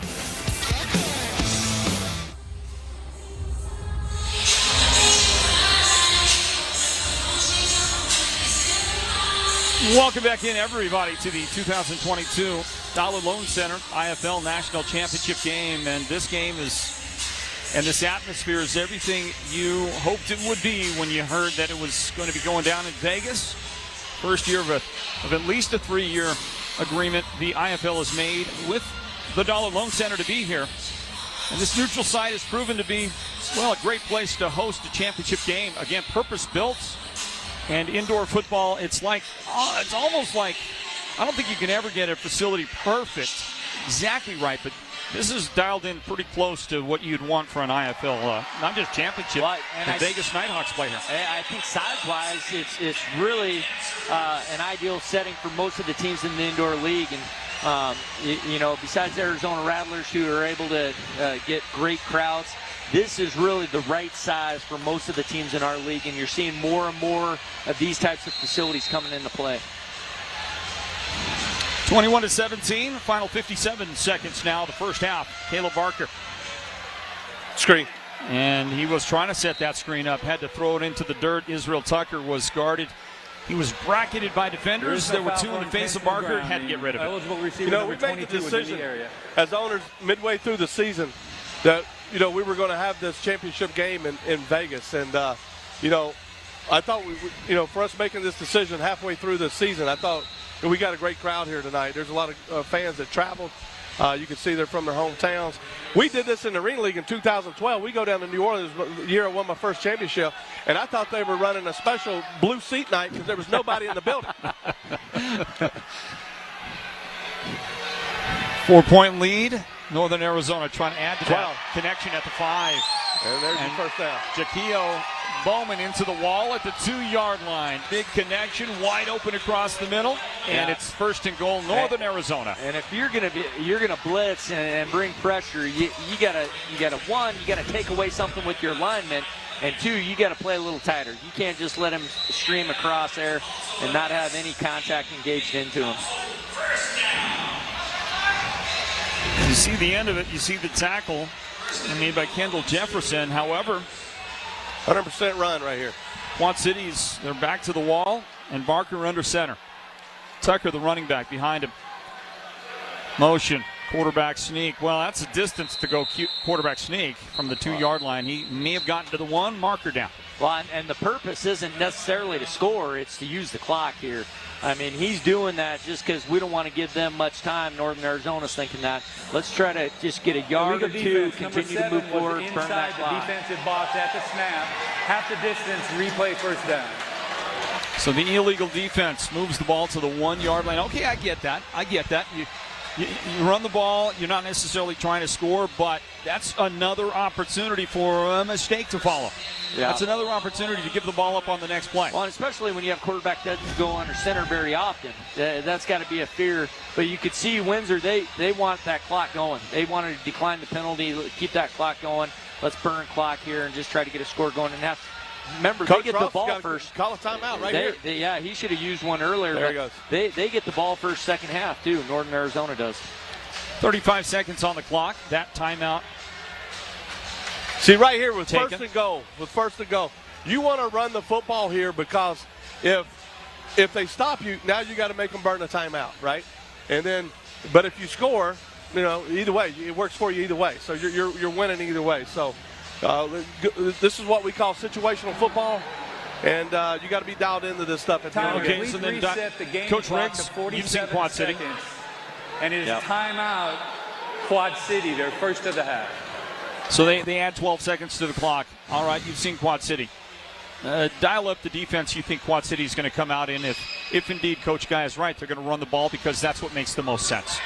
Yeah, well, they're going to try to pinch. They're going to try to pinch and then have guys that are coming off the edge right away. But, really, Coach Ross got to think, geez, we want to get that ball back. Is letting them score here maybe the best situation to get us the chance to come back, get the ball. Yeah, I think you're going to see Quad Cities come out in a 5-man box, okay? And, they're going to play it tight, like Coach Rick said, with a pinch, or they'll play tough and play the via the neck. Boy, Coach Moss very upset is right now. Not happy. I don't know. I think it's the time. I think it's the 12 seconds they added. Well, I mean, he's got to feel lucky about getting a minute and 30 seconds. He's got to know. He keeps track of the clock. Something about the coach mentality. They're not really. The officials might be doing makeup calls once in a while. Okay, might be doing a little give back. Coaches don't seem to want to give back a little bit when they got something there's not earlier. A lot of give and take. No, you're right. You carry the weight of everyone and think you got to make it up right there. See, right here, the referees just got to get control of the game. Yeah. Me and Coach Riggs, we never do anything like this. Never. We sit here and argue with the refs. So you just got to get control of the game and get it back going. Well, the other issue that I would say is now you're interrupting a momentum issue in a situation. If I'm Quad City, I might not be all that happy about I the think fact the that the flow game of is the delayed. game has been really good up to this point. I mean, let's get away from these conferences. Let's make the call and let's get going. If quarterback goes under center now, this would probably be outside zone to the left here or toss. But also let's see what happens with the snap. Quad City packing him in on defense. Barker under center. 47 seconds. And timeout. Barker in trouble. He's going to lose a couple of yards. Back to the 3. See, it's first down, though. Coach Windsor's ahead of the game right here. They can work this situation where they never get the ball back. 42 seconds remain. The timeout taken right there. Now, that was 5 seconds. Seems a little short on time that came off the clock for that play. I know it all stayed between the guards. And there, that was a fast timeout. The nose guard, that matchup with the center nose guard on a quarterback sneak, I'd be fearful having my quarterback under center because I know that nose can really push back my center into my quarterback. Sometimes you get their feet tangled up. Get him back in shotgun where he's most comfortable, and if anything, go some empty gun zone. Yeah, the quarterback, a lot of them forget to ride the center in that situation, and that center's firing off because you got a nose submarining right there, and he's got to be able to get that pad level low. Well, some high drama in the final minute of the first half of the championship game. It could be another quarterback sneak here. Let's see what happens and see if they try to make them burn their last time out. And then Naz has got control of this thing. Barker goes under center again. Tucker behind him. The ball at the 3-yard line. A 21-17 lead for Northern Arizona. Outside Stretch zone. play left side, and Tucker is going to get to the 1-yard line. Call your timeout. So now 3rd down and goal at the 1. Okay, so I was a play early. They ran the outside zone from under center. Defense is in a 5-man box. They were trying to score there, so he was trying to punch it in. So now it's 3rd down. Naz is going to try to 100% try to score on 3rd and 4th down now. This is where Quad Cities really wants it. Incompletion. Stop the clock. Let them come out. Decide if they're going to kick field goal or not. But right there, Coach Ross has got to tell that referee, hey, we get a stop. We want a timeout right away. Well, let's try to save all those seconds, 3 seconds, because he's deciding, then I want to call timeout. It's already got to be decided. So for the fan that's kind of coming new to the game, that doesn't know the indoor game a lot, this final minute of a half here, what happens, especially when both teams bring their full timeouts, 3 timeouts into that final minute with the brevity of the field and a lot that can happen in a short time and in a short span. You were talking about clock management, Coach Guy, a little while ago. I believe that if you aren't a great clock manager in this game, you're not going to see a sustained level of success year after year. Even in the outdoor game, they call it that middle 4. It's probably the most critical part of the game where you're able to offset and pull away from an opposing team in the indoor game. I can't tell you how many games we've won over the years by scoring last going in at halftime and getting the ball coming out in the second half and scoring and getting some separation. What a graphic there. The Wranglers, 7 of 7 in 3rd down conversions, and now 3rd down and goal from the 1-yard line. This would be a massive conversion if they get it. Tucker, touchdown. Right side. He runs into his own guy, and he is turned away. Now, it looked like he was going to walk in. I mean, the tackle hooks the end, no problem. But he runs into one of his blockers now. Now they got to decide, they going for a touchdown or field goal. Right here, Naz is going to get the last play. They're going to run it all the way down to 1-2 seconds, and then they're either going to kick the field goal or go for the touchdown. You got the ball coming out second half. I'm going for the touchdown. Yeah, I would do with the 4 points. I still know I can pull myself ahead. 2 scores, getting that first possession, but I could really bury him with a score right here. Once again, it comes down to clock management. It comes down to knowing where you are, what you're doing in the final seconds of a half. And closing out this first half, that's a huge decision, big decision. And Rod Windsor, he is fired up, talking to his offense, and there's no question he's going for it right now. What he's upset about is those receivers are running up to the DBs and stopping their feet. And they're in high motion. You want them to go in and blast them and drive them back to the back of the end zone. And they just got too much push on their offense there at the end. It looked like he was going to score for a second, and then boom, that hole closed up pretty quick. How much does Coach Moss get involved in this decision right now that Coach Windsor is making on what he's going to do on this short yardage situation? Coach Moss is not calling the play, but he's telling Coach Windsor, we're going for it or we're kicking the field goal. So it looks like there's no kickers on the field, so they're going for it. So he's making that decision 100%. And he uses the traditional coordinator on offense, coordinator on defense, gives them a lot of reign. Coach Guy likes to keep a lot of that to himself. Coach Riggs, what's your preference? Well, I'm going to make the call, but I coach the offense also, so I'm going to decide. And, with the quarterback we had this year, Dalton Snead, I'm going to make sure the ball's in his hands right here with an opportunity to either give or run himself.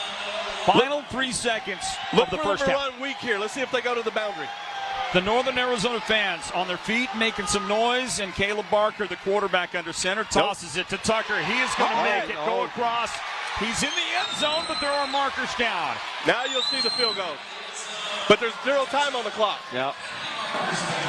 So there'll be one on time down. No, Coach Ross is saying we got to get off field. 10-yard penalty. They'll be able to kick field goal still. So a 10-yard penalty will bring it out to the 11. And Northern Arizona's got really close on a lot of these end zone runs here. Well, I don't think that Nash should get to run another play. The time ran out. They had a penalty. We should be going to halftime right now. Because there was an accepted let's see what the official penalty, has to say. one untimed down before the half.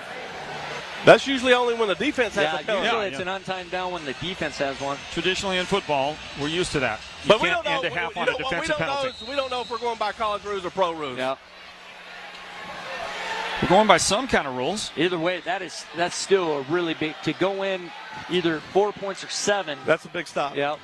Greg Peterson on to try the 27-yard field goal between those narrow pipes. Try to make this an even 1 touchdown lead. High snap brought down. Peterson's kick looks good, is good. The field goal, I'm looking for flags. We've seen a few lately. None down. And it's good. The kick good to make it 24-17. We've got some festivities at halftime coming up. And down on the field, we'll be speaking with Les Moss, his team in front here, closing out this half. Just as soon as we can get him ready to go. 24-17 in the 2022 Dollar Loan Center IFL National Championship game. That was a good look at a good-looking pair. Ashley, take it away. I'm here with Coach Moss. Coach, you have the lead, but a very emotional final minute of the half. Can you walk me through that last 60 seconds from your perspective? Well, I mean, it's playoff football, it's championship football, so we were trying to score last. We got the ball down there, just told quarterback sneak, make them use their timeouts, and then we ran a toss it in, but we got called for a holding, so we had to settle for the field goal. We're up by 7, we got the ball coming out. You've seen this QC team come back in the second half. What is your message to your team to make sure that doesn't happen? We just got to keep playing. It's a 60-minute game, sometimes 60 minutes plus, and we got to keep playing. Thanks, Coach. Good luck in the second half. All right, Floyd, back to you. Ashley, thank you. And Coach Moss and his guys in front 24-17. What a start to this one. What a great half of football. We'll break it down for you here in just a little bit from Henderson, Nevada, the home of the Dollar Loan Center. And this is the Dollar Loan Center IFL National Championship game. Halftime on the way.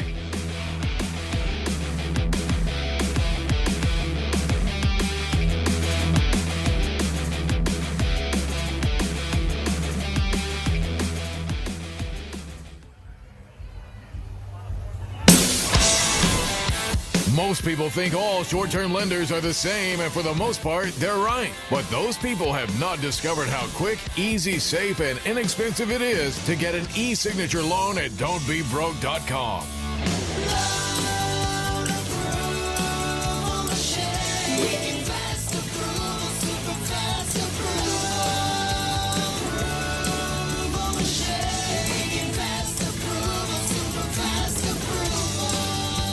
We'll show you how much you can save by switching your other loans to don'tbebroke.com. Spoiler alert, It is a lot, sometimes over half. We love to say yes, and it's always free to apply.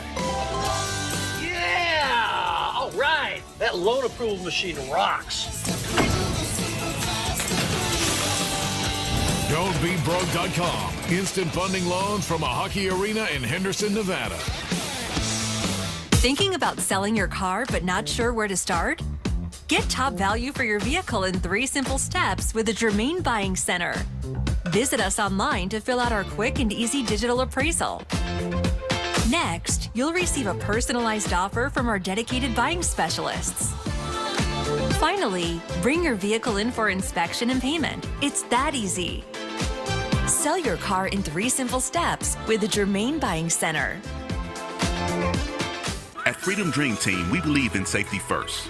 Freedom Dream Team will evaluate your needs and discuss your potential solutions with you. Your financial future does not need to be complicated. Our team will keep it simple for you. Freedom Dream Team offers educational seminars to help you with strategies for retirement and to help you achieve your financial goals in these challenging times. Educating yourself to understand the basics will go a long way.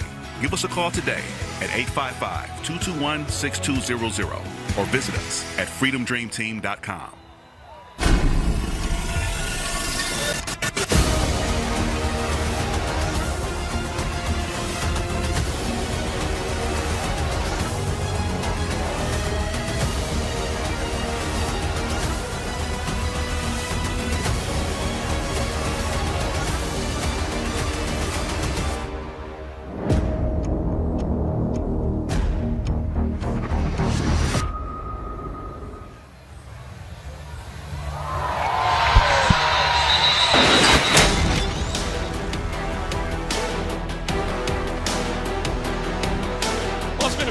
Start to the 2022 Dollar Loan Center IFL National Championship game. And here at the half, Northern Arizona, the number 2 seed out of the Western Conference.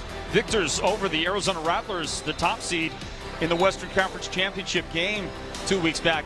Well, they've got the halftime lead over the 4 seed from the Eastern Conference, the Quad City Steamwheelers, outscored 24-17. Well, folks, the IFL has always been proud to give back to the communities that support the league so well.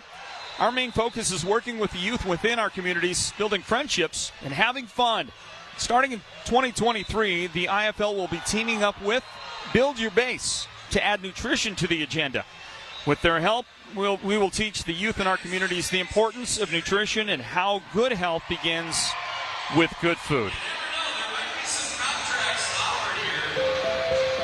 Game Time. A title that can portray multiple ideas. Game time fun. Game time excitement. Game time motivation. We'll be incorporating all 3 into this community-driven initiative.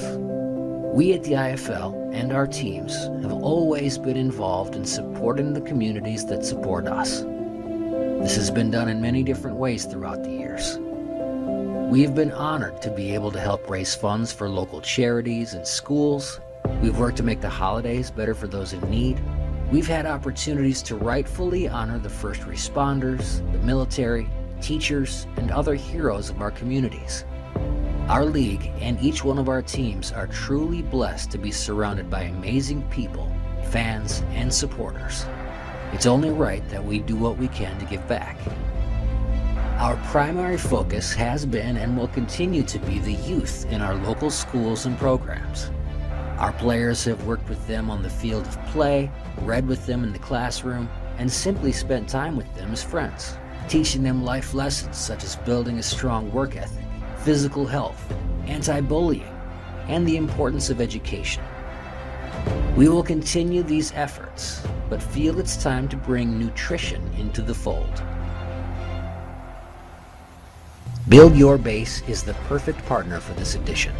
For the past 5 years, the Build Your Base program has been educating and empowering youth, high school, and college athletes to leverage the power of nutrition to support good health and athletic performance. Beginning in 2023, Build Your Base will help us include a nutrition-based message into our time with local youth. Together, we'll hold game time events in multiple communities throughout the 2023 season. Events will feature players visiting with local youth to play, visit, and have fun. all while teaching them about food, exercise, and nutrition. In 2023, look for Game Time events near you, as well as shared information about good health, good food, and good fun. Build Your Base will not just be the IFL's partner. Build Your Base will be our partner in our communities. As they continue to get bigger and better with everything they do in the IFL, the Build Your Base program, adding nutrition to the agenda and doing more and more for the communities they find themselves in. Well, it's halftime here, everybody, at the Dollar Loan Center in Henderson, Nevada. 24-17, Northern Arizona in front of the Quad City Steamwheelers. We'll grab a timeout, continue with our halftime analysis in just a moment from the 2022 Dollar Loan Center IFL National Championship game. It's real easy to get a loan at Dollar Loan Center. You will need a state-issued ID, recent pay stub, and proof of where you live. Then just stop by one of our 50 locations or apply online at don'tbebroke.com.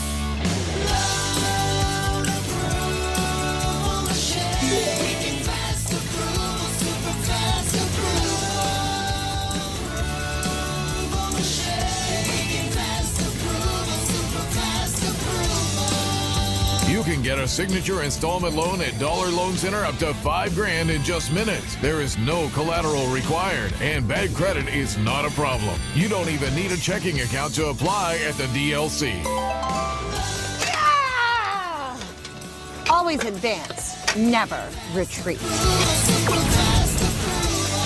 Apply online at don'tbebroke.com, by phone, or at one of our 50 Nevada locations.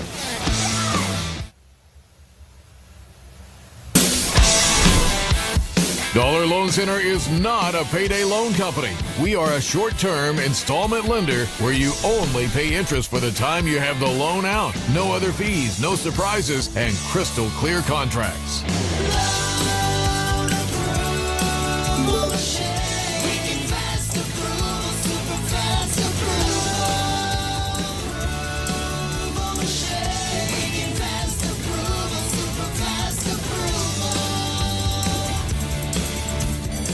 If you have a payday loan, do yourself a favor and come see us at Dollar Loan Center. Normally, we can save you up to half of what you are paying now and give you way longer to pay it back.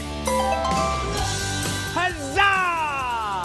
I do declare approval! Apply online at don'tbebroke.com, by phone, or at one of our 50 Nevada locations. Well, welcome back to the Dollar Loan Center in Las Vegas, where the Northern Arizona Wranglers lead the Quad City Steamwheelers 24-17 here at half, as we welcome you inside this beautiful facility. The first time the IFL National Championship is played at a neutral site. And right behind me, youth flag football presented by Health District of Southern Nevada. And Coach Riggs, I hope you guys are taking a look at these kids out here, because these kids have some hands. I've seen some major catches over here. Are you guys paying attention? Because some of these guys might be on your team here in not too long. Well, thank you, Ashley. It's the growing trend in football now. Is flag football has erupted. I know in Sioux Falls for us, and we have an indoor flag football league. We have over 900 participants, but you're seeing more and more of the youth level. Instead of diving right into tackle, they're going to flag football first. Are you guys seeing that in Arizona, Kevin? Yeah, and I think it's elevating straight from flag football into sevens, and it's pretty big out in Arizona as well. I think the one thing you're able to work on the coordinated skill movements first before starting to get into tackle, where it's a little more conducive of let's get the fastest kid the ball, let them run around the edge before they're able to start to spread things out a little bit. And Coach Guy, how cool of an opportunity is it for these kids to be on the field watching some of their role models right now? Well, there's no doubt about that. An opportunity to come out and play on the field. Usually they're watching the game from the stands and watching their favorite players from the stands, but it's just an opportunity to come out and play on the same field. I'm sure it's a big deal for the young guys. All right, the best, well, too, is the parents are here actually watching their kids. Yeah, that's the best part, right? They got to have a cheering squad here, and they'll keep cheering, but our local stations are going to head to a break, and if you're streaming with us, keep an eye on some flag football. It's a show for sure.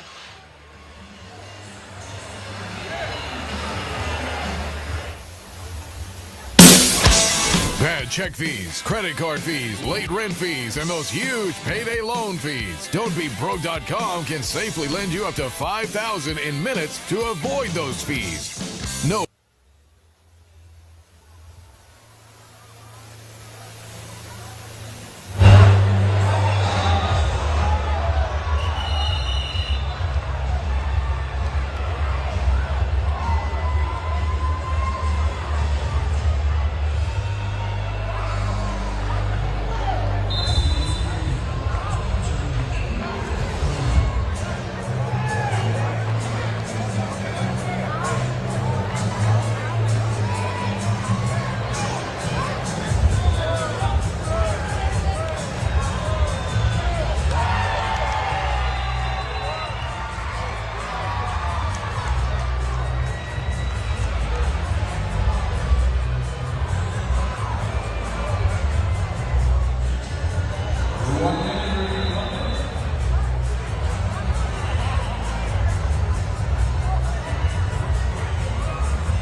Back here at halftime in Henderson, Nevada, the Dollar Loan Center. The Dollar Loan Center IFL National Championship game, and our halftime score, Northern Arizona on top of Quad City, 24-17. We welcome you back, and you get a great look at that action on the field, that flag football action brought to you by the Southern Nevada Health Department.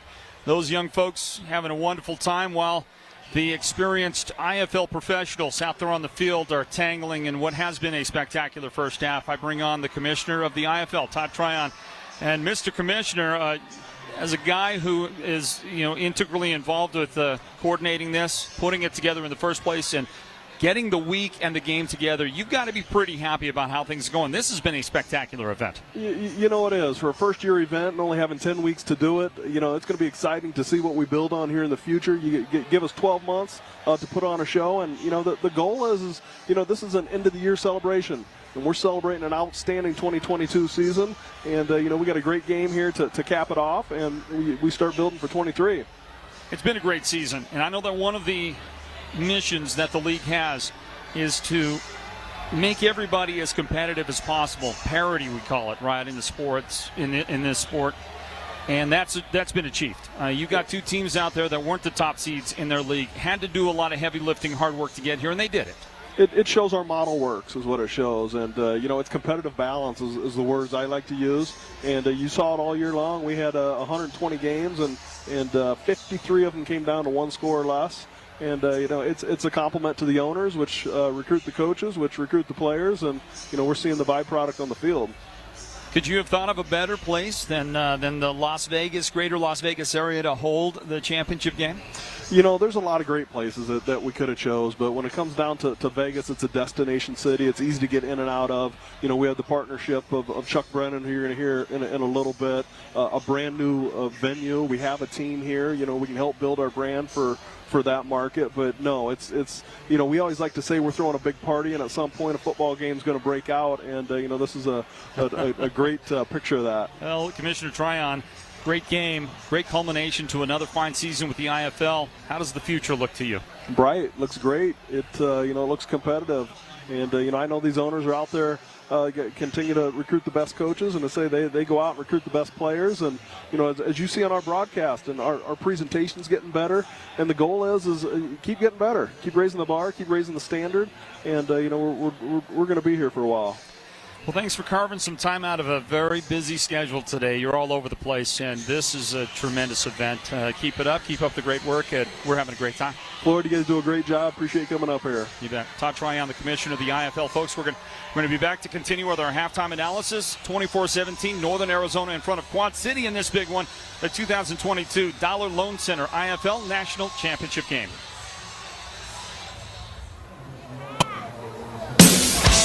Bad check fees, credit card fees, late rent fees, and those huge payday loan fees. Don'tBeBroke.com can safely lend you up to $5,000 in minutes to avoid those fees. No collateral and free to apply.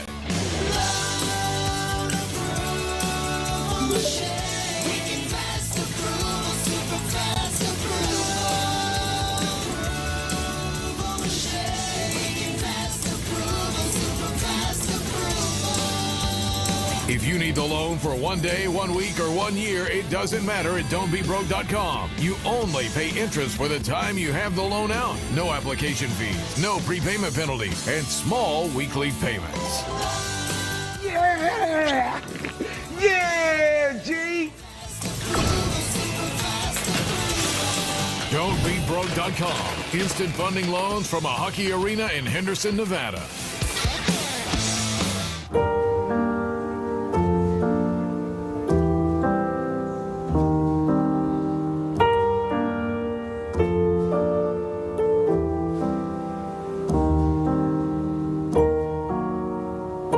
Sometimes it can be hard to say goodbye to your car, but the Germain Buying Center is here to make it painless. Gonna miss you, bud. Not this much. Sell your car in 3 simple steps with the Germain Buying Center. At Freedom Dream Team, we believe in safety first. Freedom Dream Team will evaluate your needs and discuss your potential solutions with you. Your financial future does not need to be complicated. Our team will keep it simple for you. Freedom Dream Team offers educational seminars to help you with strategies for retirement and to help you achieve your financial goals in these challenging times. Educating yourself to understand the basics will go a long way. Give us a call today at 855-221-6200 or visit us at freedomdreamteam.com. Looking for a new car? Don't pay more and miss out on what you really want. Reserve your next new car in a few simple steps with Germain Cars. Browse our lineup on GermainCars.com and work with your favorite brand to review incoming inventory. Simply choose your preferred equipment, discuss payment options, and we'll keep you updated through the entire process. Reserve now is the best way to get the new vehicle you really want at a fair price. So forget driving around to 6 lots only to overpay for odds and ends. Reserve today with Germain Cars.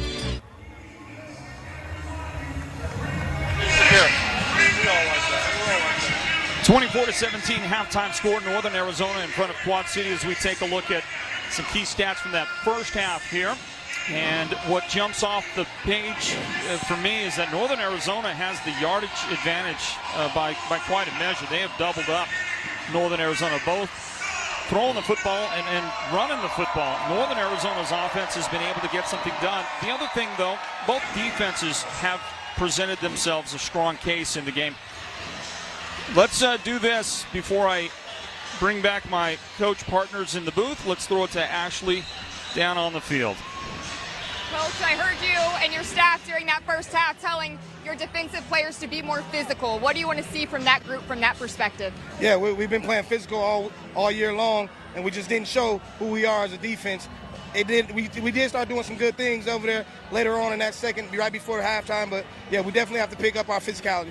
What's it going to take to pull off one last comeback here? Just keep playing football. Trust and believe in the process. Trust and believe what we're calling out there. And everybody got to do their part. And we'll play football. We'll win this game. Good luck, Coach. Thanks for the time. All right, guys, back to you. All right, Ashley, thank you. Folks, it's 24-17, Northern Arizona in front of Quad City. About set to go for the second half. Floyd Simmons, along with Kevin Guy and Curtis Riggs, two legendary coaches of indoor football.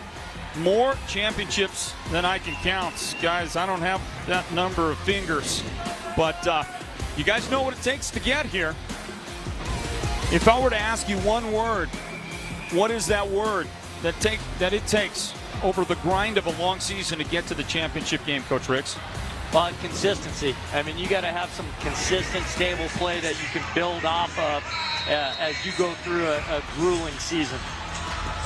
Taking a look there at that great catch by Mike Kerrigan, that the points on the board for Quad City with that catch and the sliding finish to it. And Coach Guy, your one word? Well, I'm going with two, mental toughness.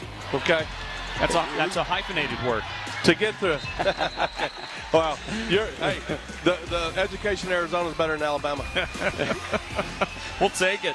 Mental toughness for sure. There's a short kick brought back in Northern Arizona on offense to start the second half, and a one-touchdown lead, 24-17. They'll be working from Quad City's 24-yard line. Well, and you're seeing Nathan Sheets come out.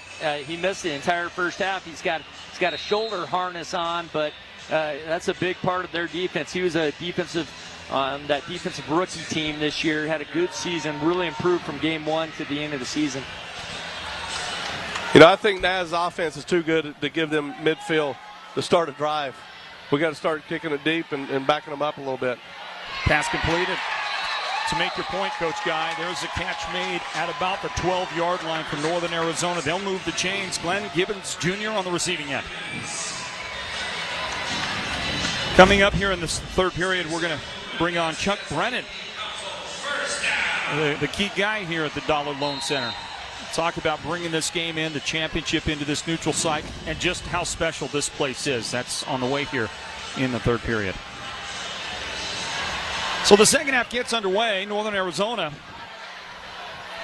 moving into striking distance. And that is Ramon Jaquio Bowman bouncing it outside and into the end zone. Touchdown, Northern Arizona. Yeah, that's what we call 300 Z quick screen, or that was X quick screen because they was in storm formation. But he just, they got to make a tackle. He broke the tackle and he's off and running. You see the quick toss, nice block on the edge. Well, and you see Sheets misses the tackle there, just came back in from that shoulder injury. You wonder if that's playing a part of it, but you got to make the play there. And really, the difference first half, Northern Arizona held Quad Cities to a stop on downs and a field goal, and that's how they're able to continue to pull away right now. Jaquio Bowman into the end zone, points for Northern Arizona, and the point after for Craig the Leg Peterson will go off the upright. The kick is no good. And in a tight, close, back-and-forth match, we'll see how much impact that has. 30-17 our score, Northern Arizona in front.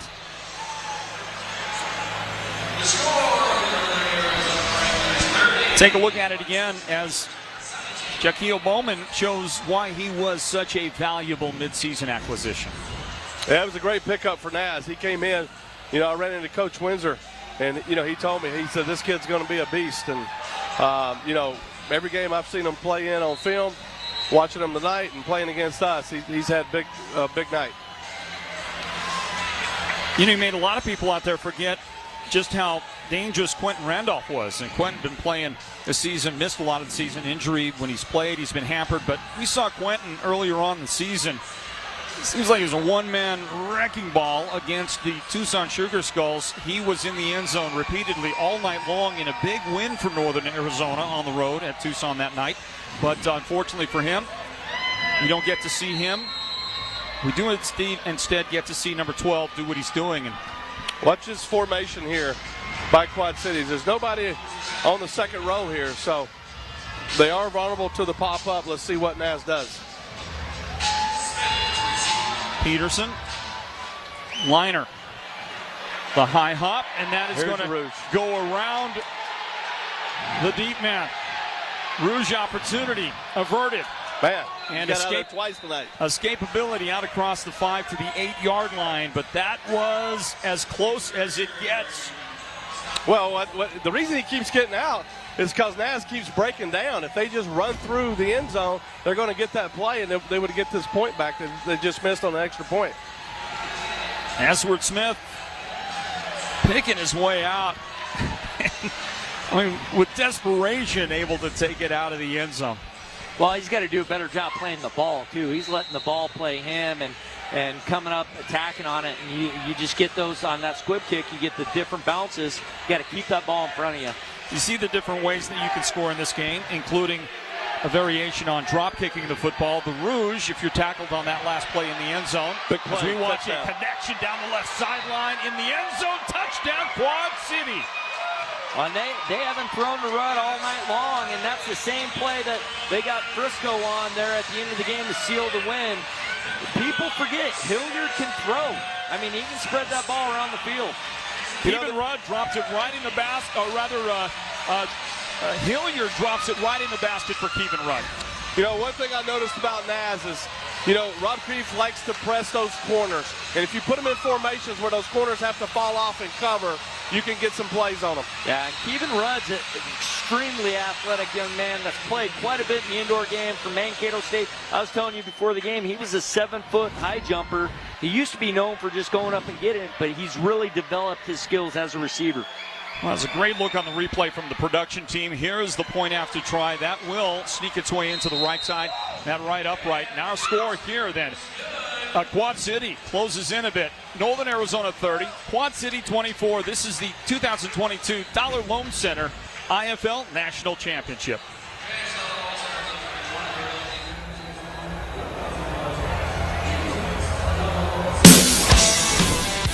How much do our loans really cost? Well, let me lay it on you. A $500 loan costs $2.75 per day in interest. That's it. No hidden fees, nothing else. You can do the math from there.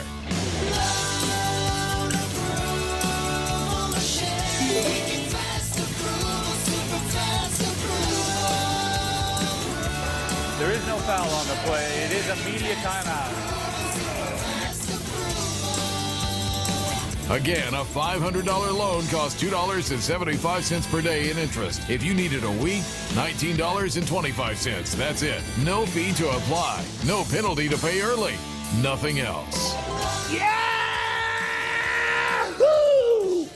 I hate math, but I love counting money. Don'tBeBroke.com. Instant funding loans from a hockey arena in Henderson, Nevada.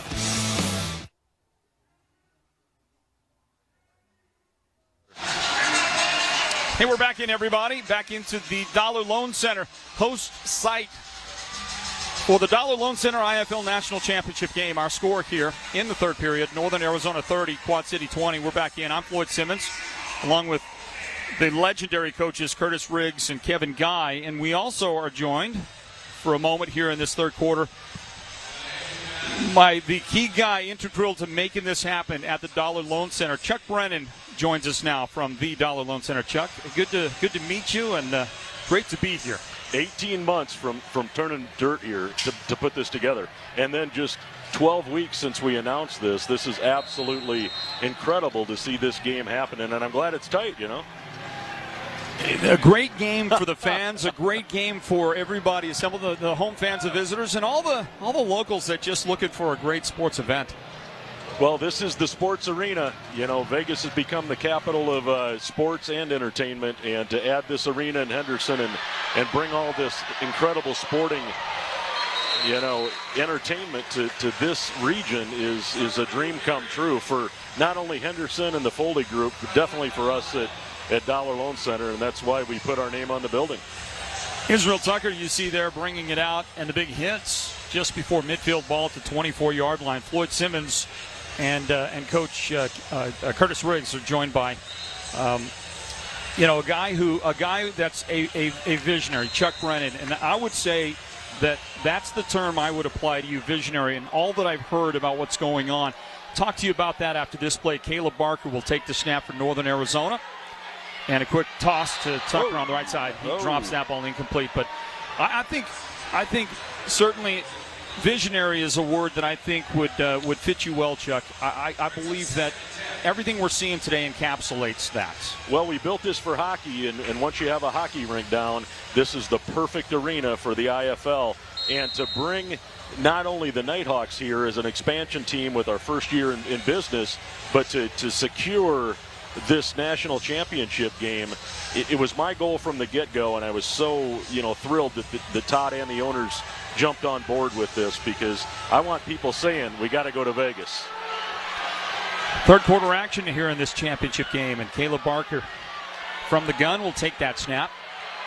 The Wranglers, Barker steps up, and it opens up for him, and there he goes, lowering that shoulder, taking on the defensive back, and he'll end up right at the line to gain, 10-yard gain. That's a first down for the Wranglers to the 16-yard line. Coach Riggs, I know that you know Chuck, and this can't surprise you, everything that's been done. I mean, he's a strong supporter of the Sioux Falls Storm back early in our days, and always knows how to put on a great show. As soon as Todd said Chuck's talking about helping out the Indoor Football League, you knew right away it was going to be successful.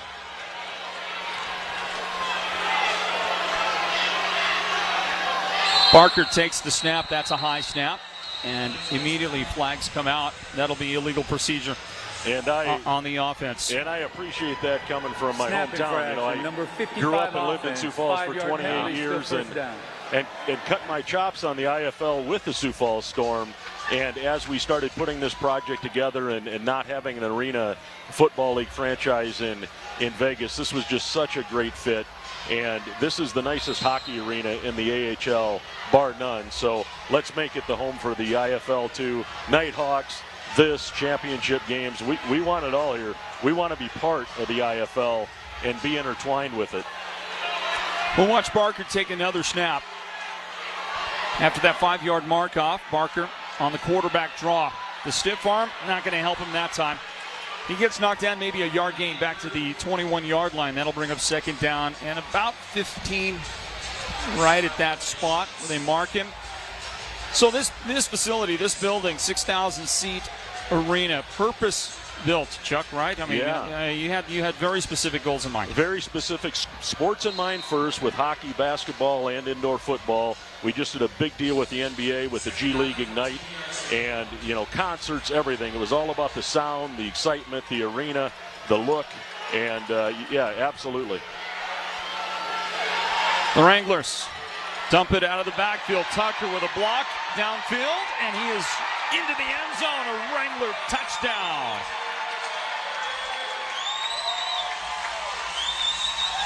Northern Arizona goes in front 36-24, a two-score lead here now.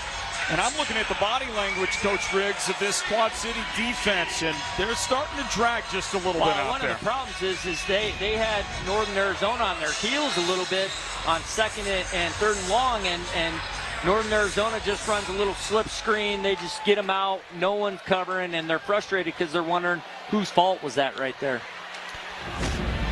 Point after for Craig Peterson.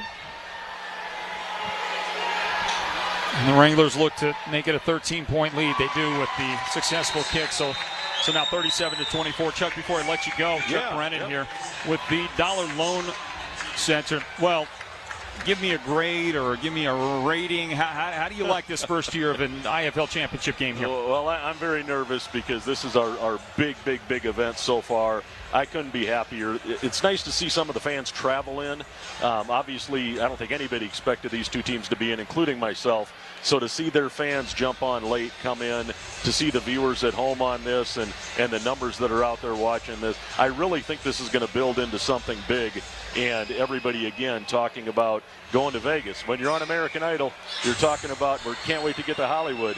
I want these guys talking wherever they're at. Sioux Falls, Green Bay, San Francisco. I want them all talking about, we can't wait to get to Vegas. And that's why we're doing this. And I think our guys put on a heck of a show today. And the fan support's here. It looks great. And I couldn't be happier with the whole event. Well done across the board. Thanks for having me on, too. I agree with you completely, Chuck. Chuck Brennan there from the Dollar Loan Center. What a great job Chuck will take that and invite you to enjoy that rest of that second half down there. Bring Kevin Guy back into the mix here. 37-24 here with 7:42 on the clock, everybody. Third quarter action. Floyd Simmons and the two legendary coaches, Curtis Riggs and Kevin Guy, here on the call from Vegas. How about Chuck? He just told me that he had to get me back on. The ratings were going down. I don't know who has a bigger ego, Chuck or Kevin. No. There's nobody bigger than Rick. Chuck's got a few more zeros, though, at the end of his name. No, honestly, he said that. Never miss a chance to take a nice shot, right? Here's a high hopper. That's brought down at the 10-yard line with some momentum. And the return by Mike Harrigan goes out to midfield. That's where it'll be first down. Hey, you know, a moment ago, Kevin, when you were, there was a big scrape down there on the field. Did we ever figure out what was going on between these two teams? They're kind of getting at each other. Offsetting. I think they did offsetting, and you know, it starts to get to be that chest bumping and talking, and the officials just want to get control, but right away it's a nice job by them. Don't let that start to lead to where it's a costly penalty for a team later on. No coach wants the player that is going to get sucked into that. But how much do you like having a player that's really good at bringing guys into that conflict, guys on the other side, throwing them in?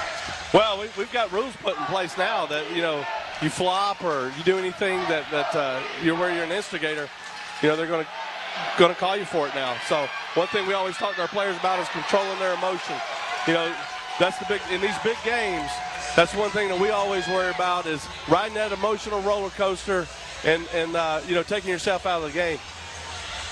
Hilliard incomplete, looking for Rob Jones, trying to make a little something happen right there.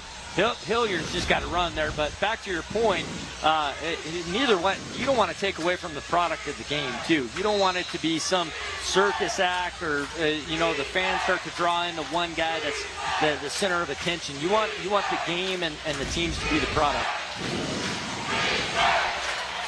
And you know, it's a great product. 37-24. Naz in front. And E.J. Hilliard pays at the end of that run. He got maybe 3 on the run and a good tackle at the end of it. The one thing Naz has done tonight is keep Quad Cities in third downs. I believe at halftime, QC was 7 for 8 on third downs. So they've been in a lot of third downs already in the game, and here they are again. Yeah, and that's their go-to play. That quarterback draw, when they get in trouble, they go to that. The problem they're having, though, is Hobbs is really struggling to block Jones up front at the nose guard position. Now here's a quad set to the boundary. They're probably going to double loop to the field. Third down at 6. Hilliard. He's flushed. He'll get the first down. Cuts it back, and he goes down at the 10-yard line, helping to trail that play, make the tackle. Darren Hungerford getting in on the action. Yeah, I mean, that's where Hilliard has been so good these last 4 or 5 games. On third downs, big third downs, third and longs, he's able to make these critical runs. He had Rudd open, but you could tell he was looking as soon as the D-line slanted. I'm going to get outside and go here. Watch Rob Jones right here getting after Trey Meadows with the stall blocking. Terrific look on the replay. E.J. Hilliard, he won the Offensive Player of the Year award in an abbreviated season. I thought Drew Powell had a great season, MVP, but I thought Hilliard was the MVP just because you take him off this team, they really have no shot at being here.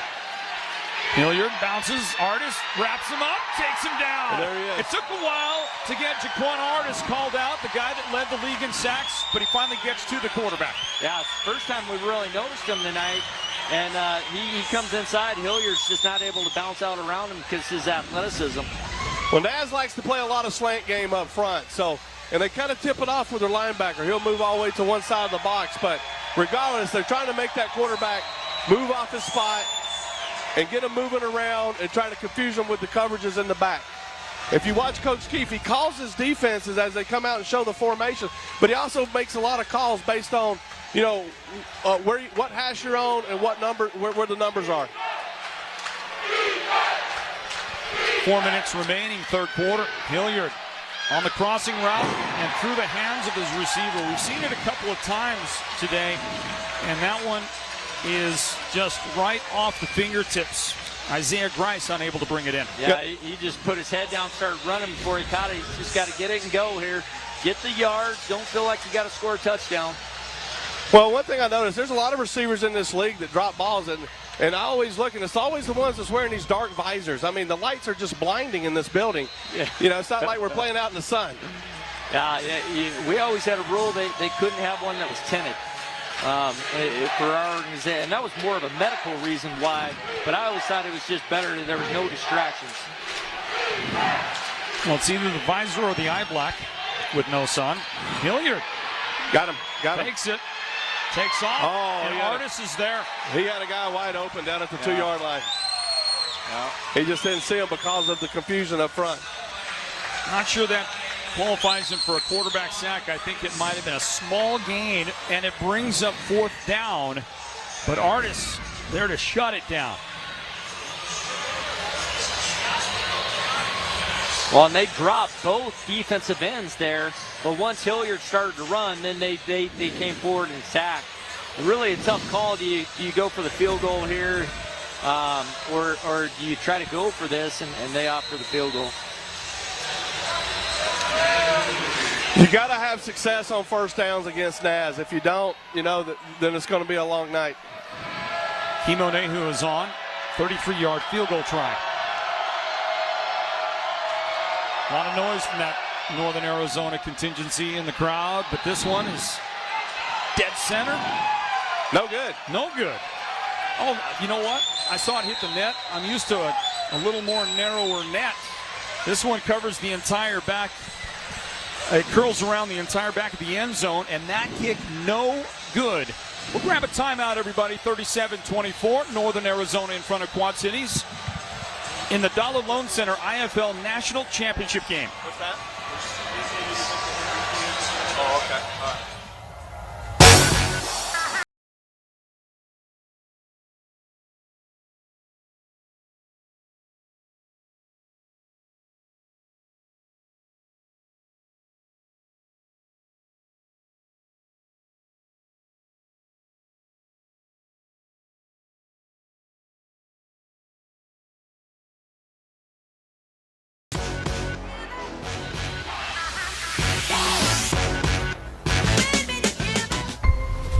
Ignition sequence starts. A new season means new drives. T-minus 10. 9, 8, 7.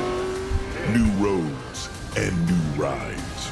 2, 1, 0, and liftoff. More driven. Same time. Liftoff. We have a liftoff. Keep moving. Back into Henderson, Nevada, the Dollar Loan Center. This third quarter action is heating up here in the championship game tonight. Let's throw it down to Ashley on the field. Jaquan, that last stop was critical to your team keeping the momentum. Can you walk me through it? When we come out strong and we do everything that we're supposed to do, can't nobody stop us. We started off in the first half, we came out a little slow. In the second half, we starting to pick it back up. And one play leads to another.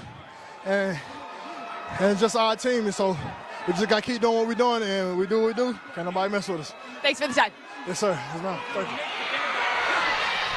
And down goes Caleb Barker. Ball on the ground. That's a live ball recovered by Quad City inside the 2-yard line. I think Coach Moss will challenge this. I think when he hit the ground with it, but he wasn't down, so it's going to be a difficult one should he try to challenge or not. But I was just going to say it's really tough. Quad Cities isn't a defense that really creates pressure and turnovers. They're more of the bend but don't break mentality.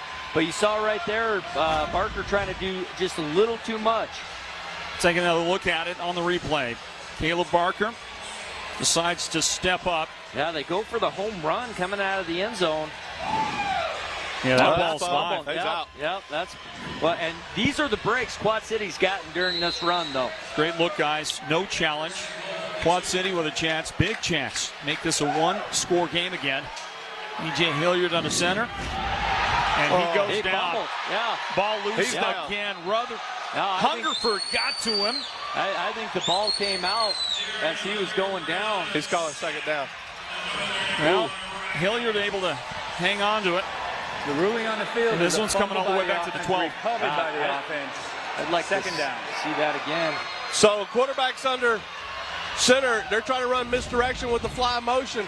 The problem with that is your running back's got to step up and take the block on with the MAC. They released him out of the backfield to try to make them think they were doing the flip, and the linebacker came in and blew him up. Hilliard recovered either way, but yeah, the back didn't even step up to try to get him there. What a great play by Hungerford. Whether he guessed or not that was the play to make, he made the perfect play. Here's a pass completed into the boards on the far side of the field. Nice catch. Nice hauled in nicely by Kevin Rudd. And he is out at the 5-yard line. They can get some mismatches with Rudd, but they're so selective when they try to get him the ball, but he's been the one guy it seems like Naz has no answer for right now.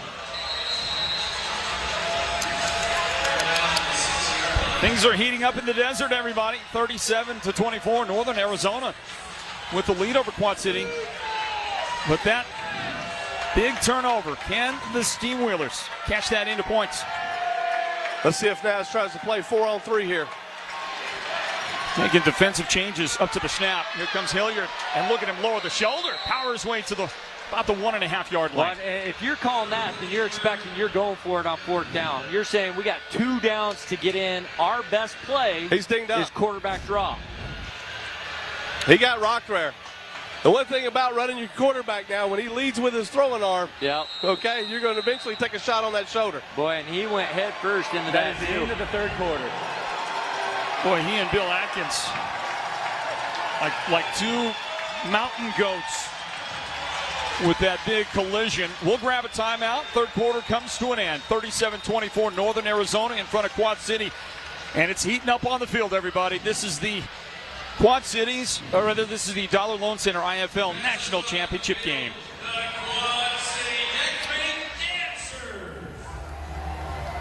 From the depths of the Dollar Loan Center Arena in Henderson, Nevada, and accessed exclusively on the World Wide Web at don'tbebroke.com, I present to you the Loan Approval Machine.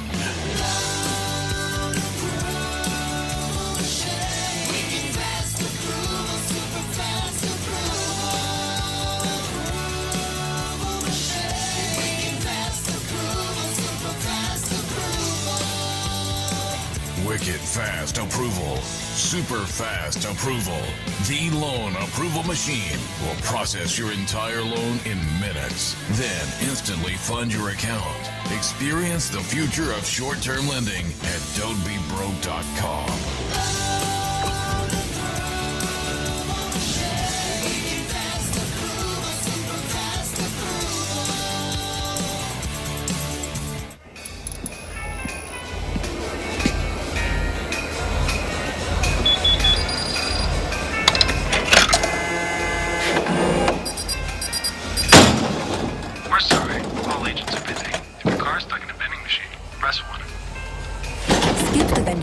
And get the car buying experience you deserve with Germain Cars. Buy online with home delivery if that's your style, or visit our showrooms to speak with expert associates. However you want to buy your next car, Germain Cars is here for you. Welcome back in, football fans. The final 15 minutes in front of us in the 2022 Dollar Loan Center IFL National Championship game. Floyd Simmons, Curtis Riggs, Kevin Guy here in the booth. Gentlemen, 1 quarter left. Has this neutral site championship game lived up to your hopes and expectations just yet? I think it has. For a decision that was made in mid-season, and then, to put it together, it says a lot about, Todd Tryon, the league staff, the Vegas Knights here helping out as well. So, I think it's been a great turnout, and we're just going to build on this from year to year. Well, here's the situation. We start the 4th quarter. A 13-point Northern Arizona lead, but E.J. Hilliard is out there after that big collision to end the quarter, and he'll take it himself, step across after the fake, and he's able to beat Hungerford across the line. Touchdown, Quad City. Yeah, that's what we talked about earlier. Simon football, like Kevin gave a great analogy, just like playing the option. Your DN's going to chase that fly guy. Your linebacker's got to be there immediately, take away the quarterback. Yeah, that defensive end, he went flat with the fly motion. Nobody filled the gap. Easy read. Great call, perfectly executed. E.J. Hilliard, the offensive player of the year in the league, takes it across.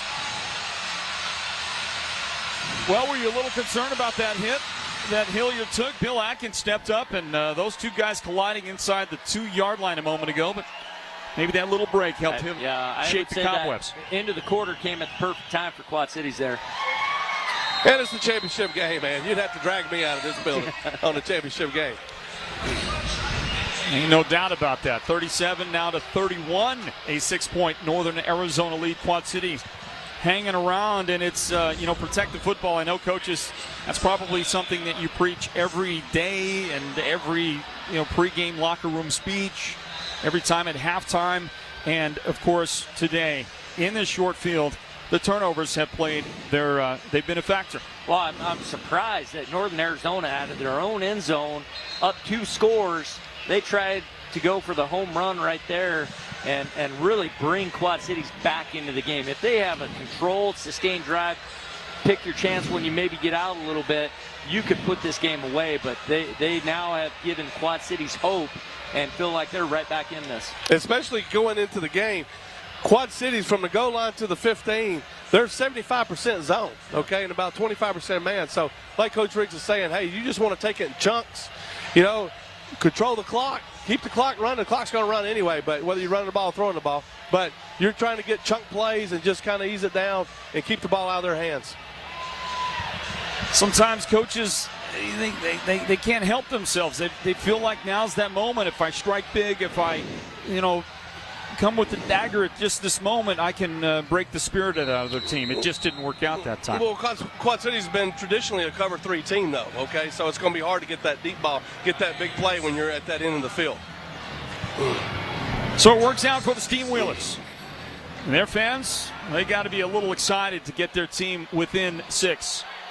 Here we go. 3 yards deep for Israel Tucker.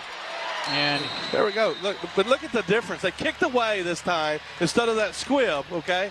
And they went down and covered, and now they got them stopped down inside the 15. Change of field position here. And they tipped their hand right there, right? They teed it up well right of any angle that might hit the scoreboard in the middle of the field. Well, you moved the ball. You moved the ball to the outside hash here so you could clear it on the right side, and then their kickoff team went down and stuffed it. Receiving team might have a little advantage knowing I can set up a return. But let me ask you a question. If you've got the ball that far to the boundary, will you try an onside kick from that location? Yeah, you can pop one across. You can go dribbler in front. You can still try to rock it at that front line, too.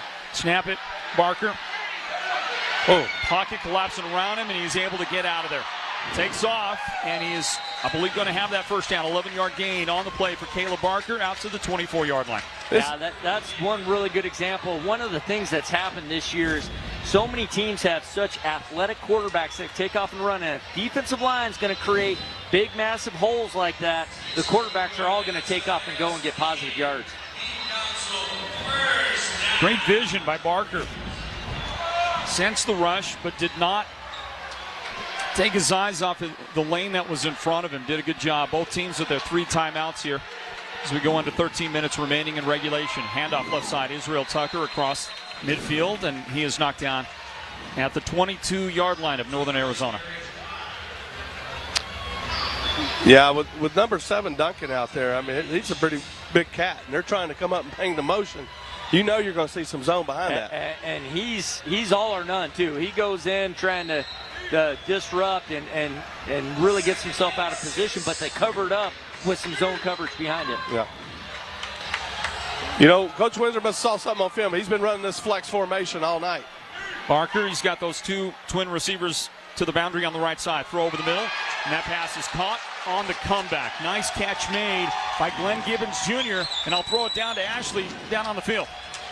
Yeah, just an opportunity for a real full circle moment for Caleb Barker. He started his indoor career in this building just 5 months ago. It was not a great performance. It was actually a 9-point performance from the Wranglers, but him and Coach Moss laughed this week talking about just how far he's come, just how much he's grown. He said yesterday the biggest adjustment to the indoor game is timing, and he feels like he's found that, as well as chemistry with his receivers, which we saw there, guys.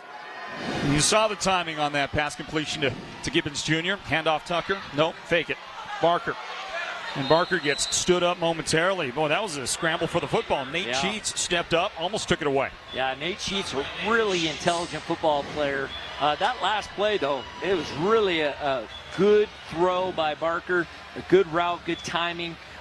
It's one of the differences when you can throw that in sync with the receiver and have the blitz coming at you. It's a difference between the good and great quarterbacks in our league. Ball advanced to the 12-yard line. That'll set up second down and 9 after the short gain.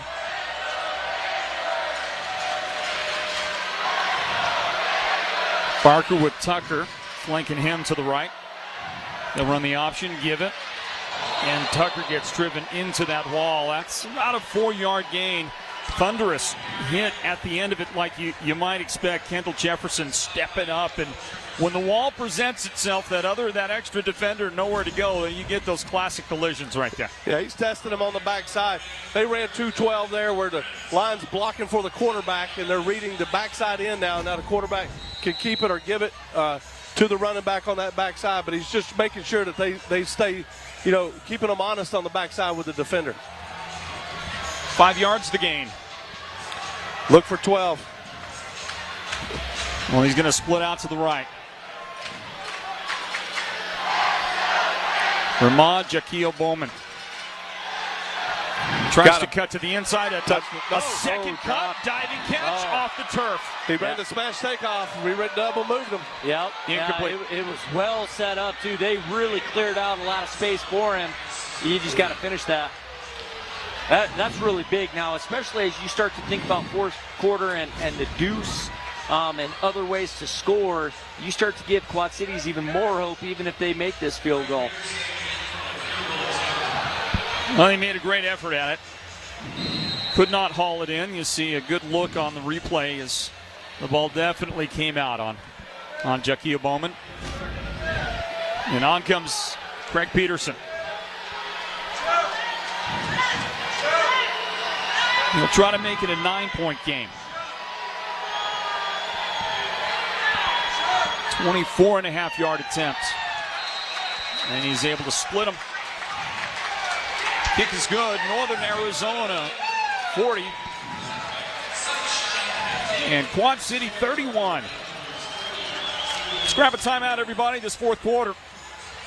What a great one we've got here in Henderson, Nevada. This is the Dollar Loan Center IFL National Championship game.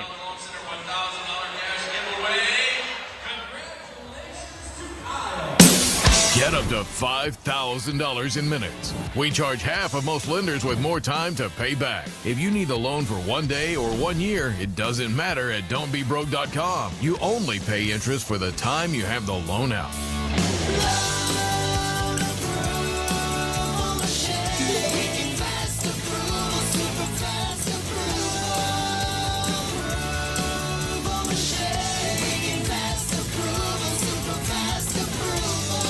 We process your loan in minutes, all from the Dollar Loan Center Hockey Arena on our loan approval machine. Bad credit? Don't sweat it. Want to talk to a real person? No problem. We have those too at don'tbebroke.com. Woo! Yes! That loan approval machine is magic.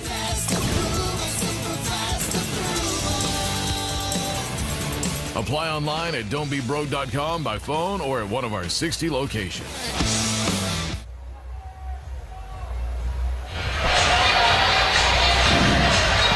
Back to the championship game here in Las Vegas, everybody. Floyd Simmons along with Coach Kevin Guy and Curtis Riggs, the head coach of the Sioux Falls Storm.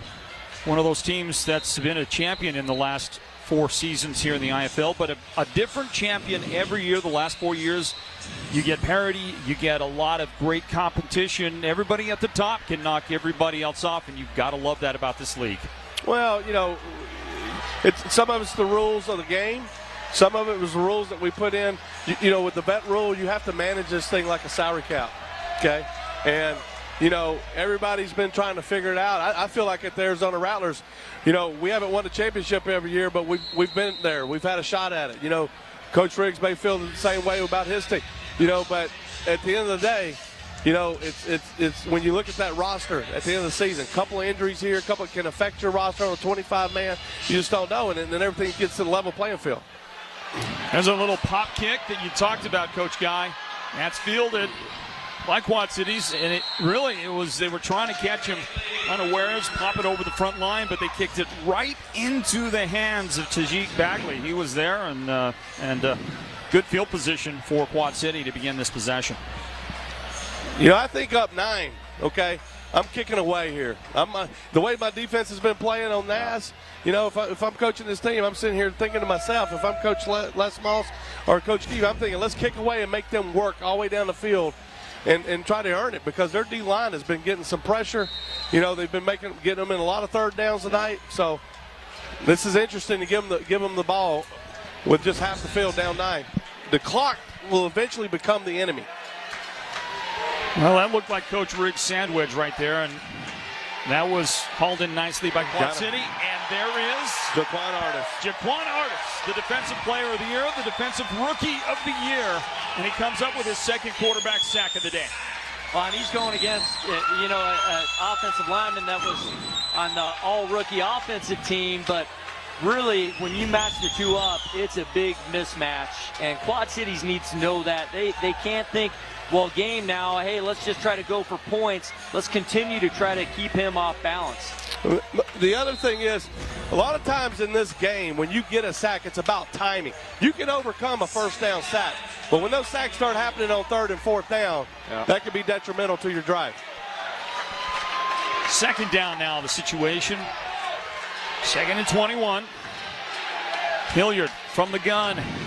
Artis coming upfield left side. Protection from there. Hilliard able to break it, take it up, stays alive. They didn't whistle him down on the boards, did they?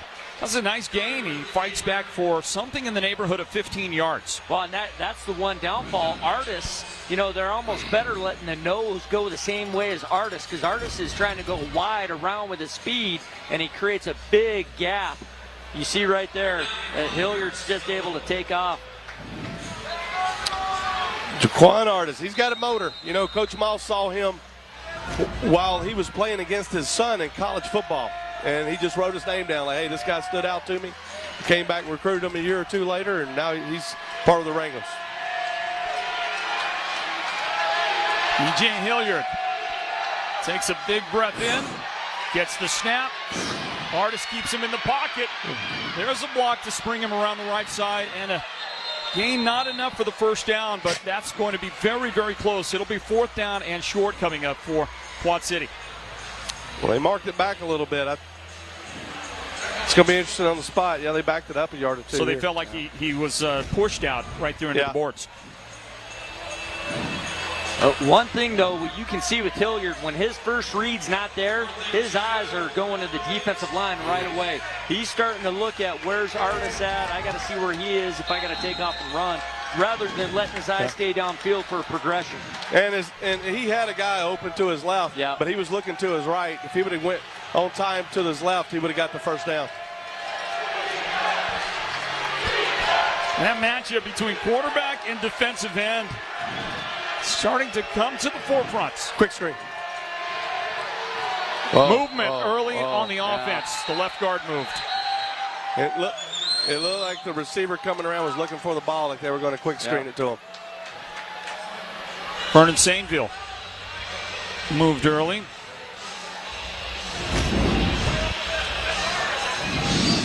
That's about all the time, you know, when those linemen get their name mentioned. It's always Number something 2 negative. offense. 5-yard penalty, still 4th down. Yeah, it was going to be a screen, because you saw the tackle right away go to cut that D in. That's a gutsy call there on 4th and 4. That might have worked out better for them. He was all right.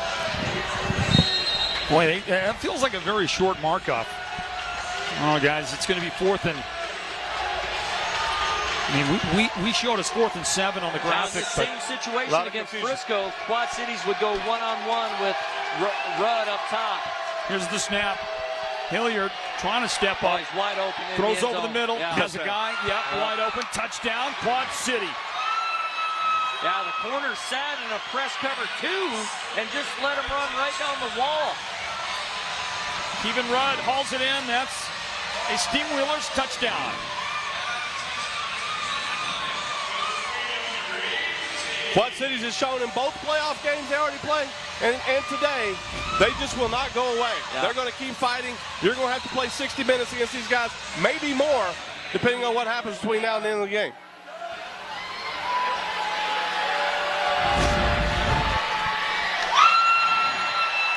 And the kick is no good. White left.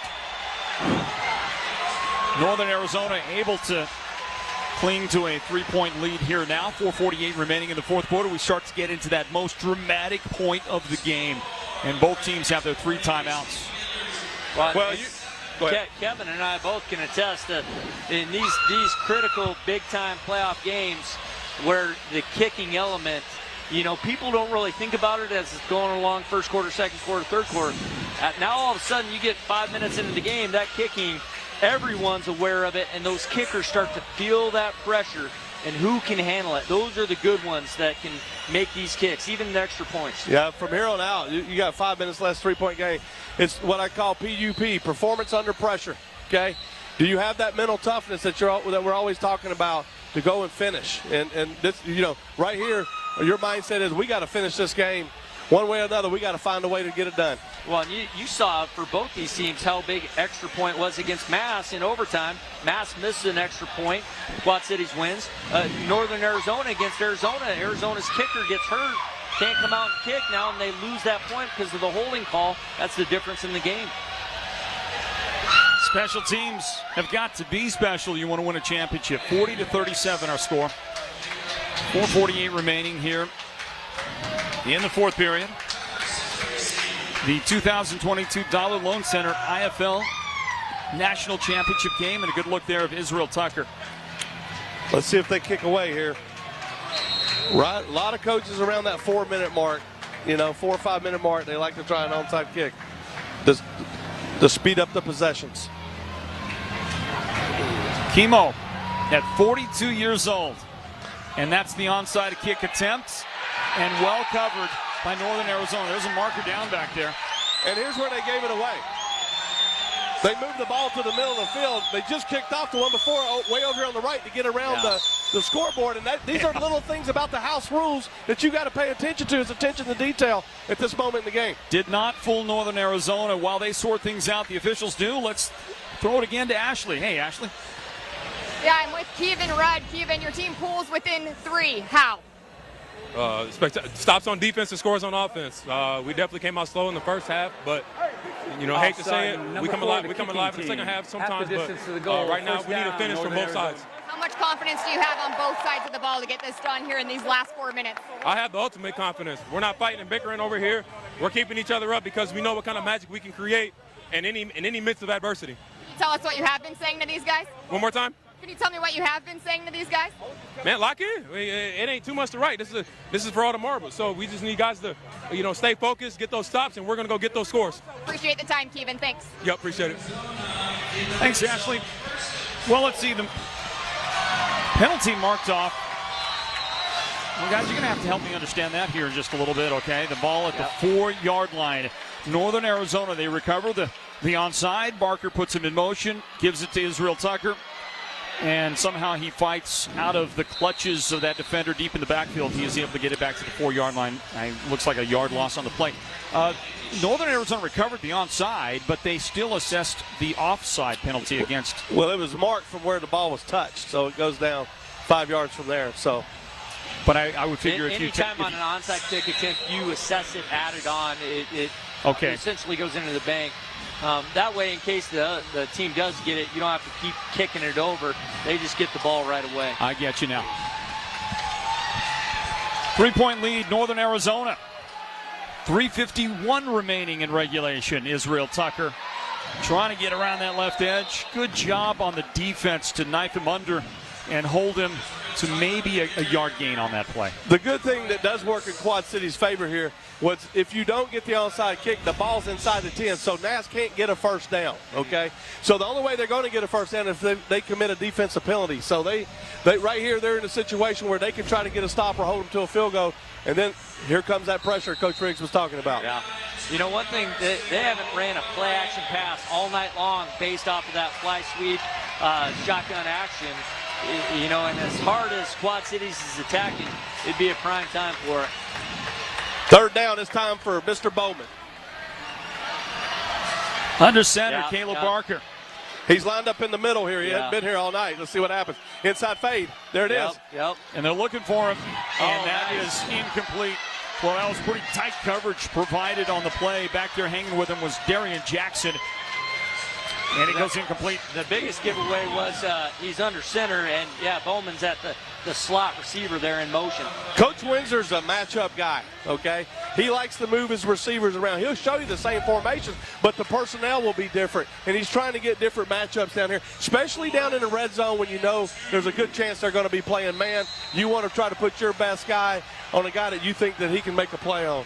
On fourth down here. 3-point game.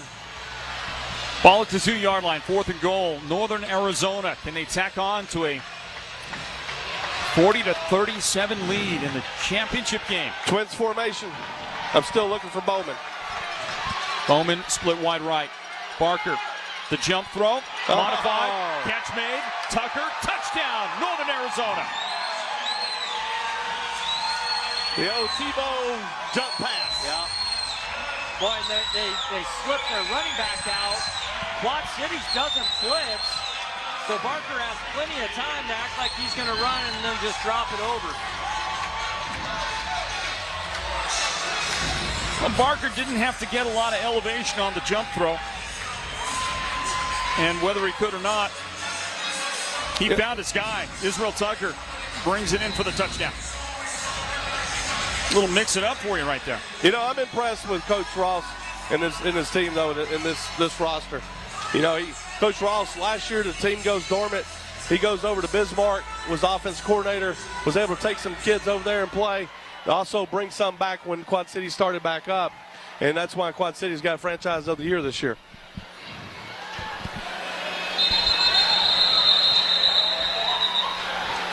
Whistles before Peterson can make that kick. Prior to the snap, a 1-minute warning has occurred.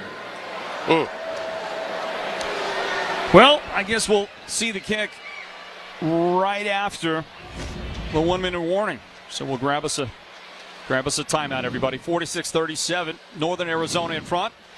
Final 1 minute of this championship game coming up, the Dollar Loan Center IFL National Championship game.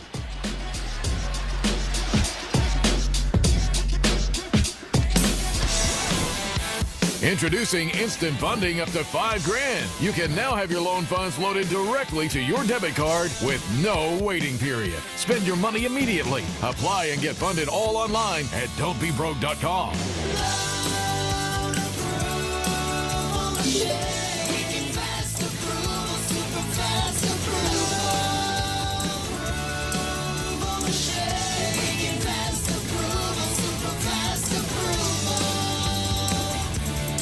Get up to $5,000 in minutes. No application fee, origination fee, or collateral needed, and we give you over a year to pay back your loan. Apply online at don'tbebroke.com or give one of our real live humans a call. Yeah.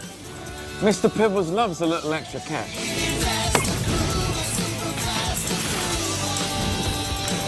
Don'tBeBroke.com. Instant funding loans from a hockey arena in Henderson, Nevada.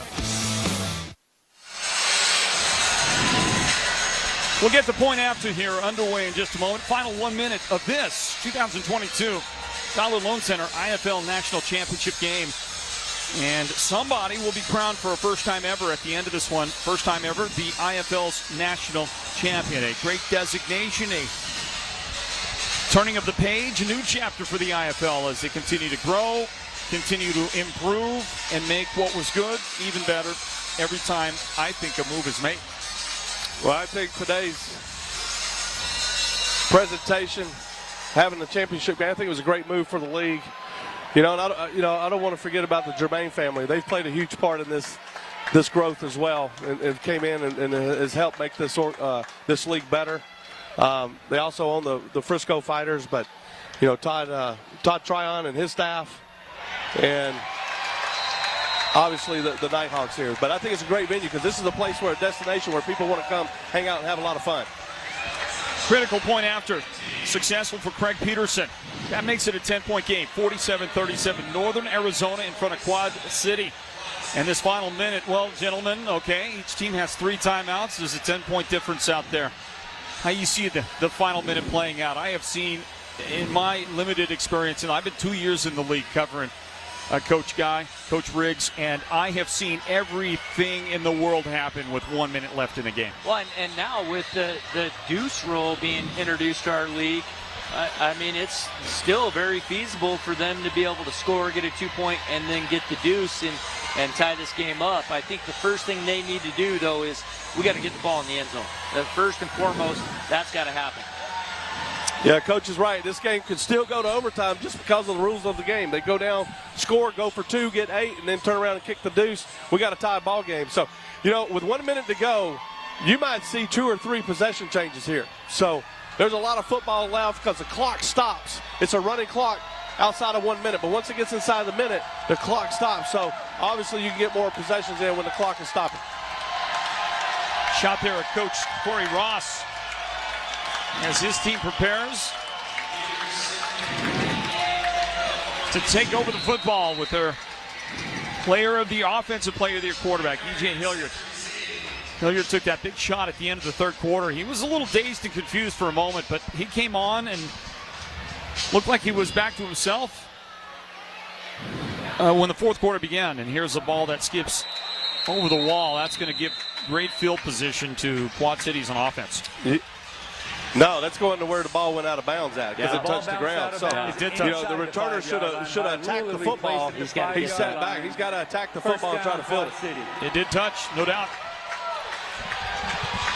So a 45-yard field in front of E.J. Hilliard and his offense.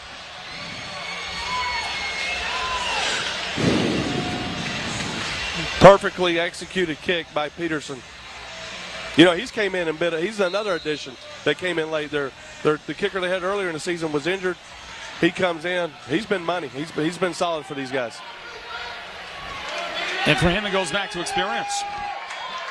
He knows the game, knows what to do, and here's E.J. Hilliard. He gets flushed. The pump fake. Up the field he goes. Gets a nice little block into the 20-yard line or right in that vicinity. E.J. Hilliard brings it out from the shadow of his own goal line. Well, here's something that's important. The clock will stop for a few seconds because he got a first down. But you really want to get out of bounds there because now they're going to start the clock back up, and now you're wasting time. Yeah, he would have been much better served just getting the ball to the wall. One thing you see, though, too, Hilliard, he's not really looking for his receivers because he had Rudd open on the top side one-on-one, and he was looking to run right away. Yeah, who's he looking for? Well, he's looking for number 9 on that defensive line. Exactly right. That's exactly right. The pressure has gotten to him a little bit. His eyes are looking more at the line. Down the middle, double coverage, catch, big touchdown, Quad Cities. Well, his eyes were downfield that time. They knew exactly where they were going. They actually set that up well with Rudd baiting the safety to jump him and getting behind him for the open touchdown. Well, Mike Kerrigan hauls in the touchdown. He was bracketed by defenders. I love where Hilliard threw the ball, where his guy could see and make that adjustment. Now they're going to they should go for 2 here. Yeah. Okay? But it looks like they're lining up.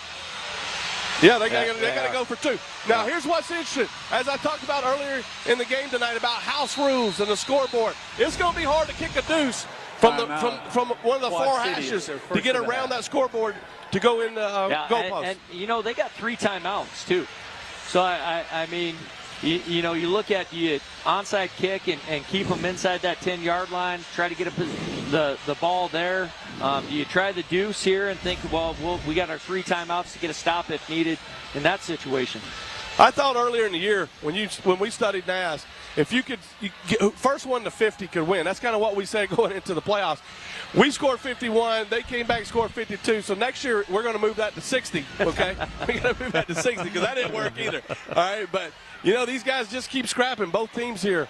And this is why they're playing for a championship. Both teams, I've seen some mental toughness out of both of them. Well, and I think both have shown what's gotten them here. I mean, the style of play, they really haven't came in and done anything they haven't done all season long. And Quad Cities has done exactly what they've done, answering the call. Gentlemen, these are different ways that you can score in the indoor football game, and the reason why, Coach Guy, you're asking them to go for 2 is because if they get the 2, then they can get the deuce. That's right. Tie this game up right here, right? The deuce being split those uprights on the kickoff coming up, which you can do in the final minute. And if you don't get it, then you already know you're onside kicking, and you'll see Naz up with 7 guys. Yeah.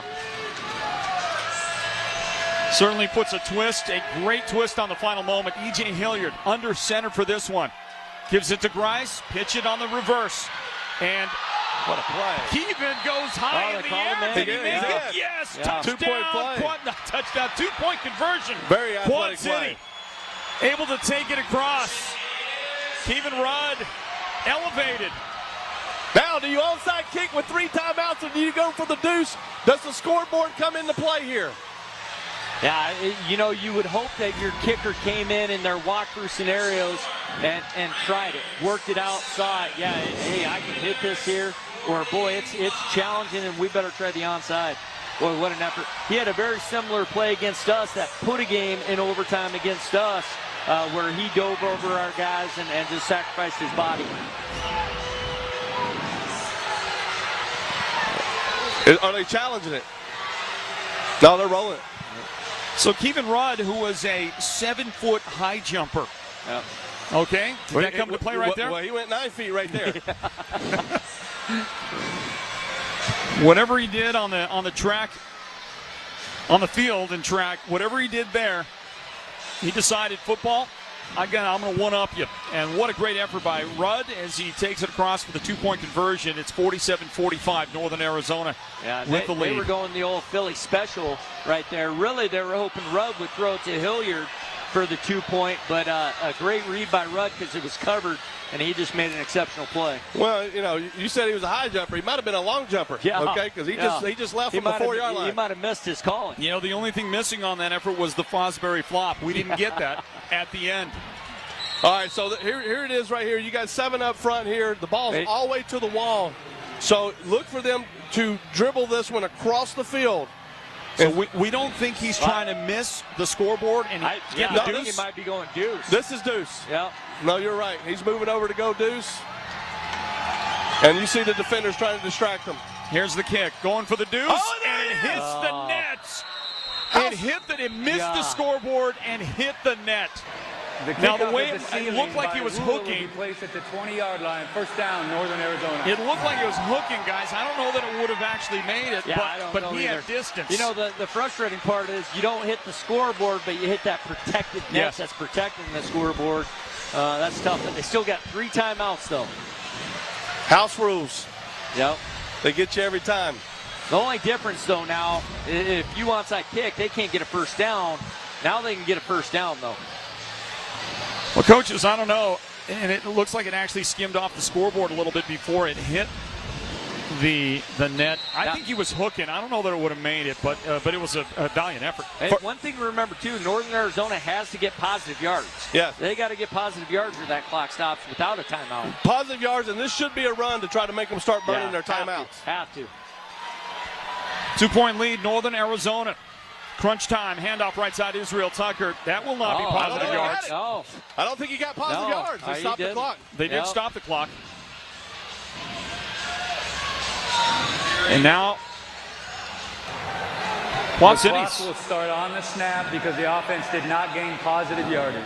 So, one time, what Quad Cities needs to be worried about, and at some point, Northern Arizona is going to run, going to pass, and they got to worry about Barker taking off and running. That's right. So they'll either pass on this down or they'll pass on 3rd down. But they may run it one more time to still try to get them to call a timeout. You're definitely going to see man coverage here, though. 2-point advantage, Barker. There it is. There it is. He's running. Got away with a hold, didn't he, on the edge? And Barker's got the first down. No markers come out. Coach Ross is upset. He's upset. He thinks he should have had a holding call. That'll be a 12-yard gain for Caleb Barker. Clutch pickup by Barker. And it'd be interesting to see on the replay here. We get a look at it if that was a hold. You know, there was a time where you could challenge anything. And so if you thought you could challenge that right there. And we did that actually in the championship. Yeah, that's tough to see. I'm an advocate for that. You only get 2 challenges. I know Coach Riggs yesterday was against it in the meetings, but you only get 2. Well, so I feel like you should be able to challenge anything you want to see on the field.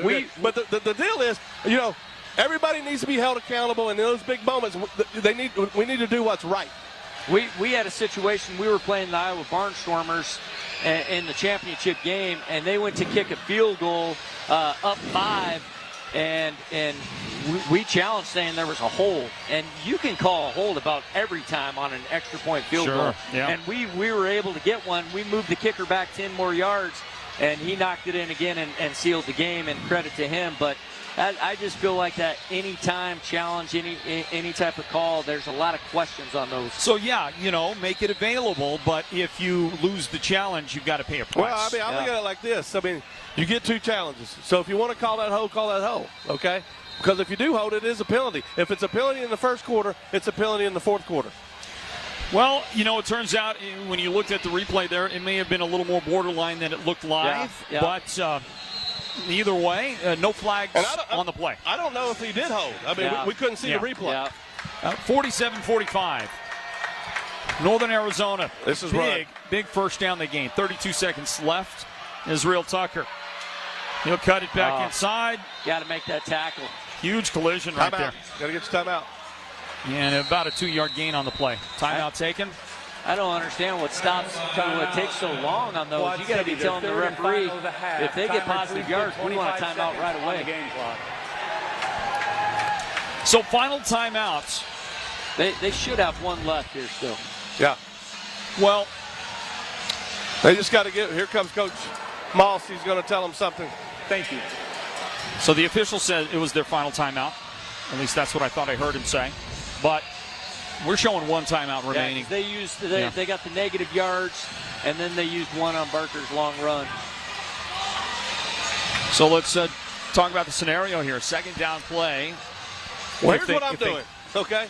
I'm giving you a 5-man box. I'm rolling up. I'm pressing everybody across the board, and I'm going to say, hey, we're going to either try to make a play behind the line of scrimmage, okay, or you're going to score a touchdown and I get the ball back, okay? Yeah. But I would have did that 30, 40 seconds ago. Yeah.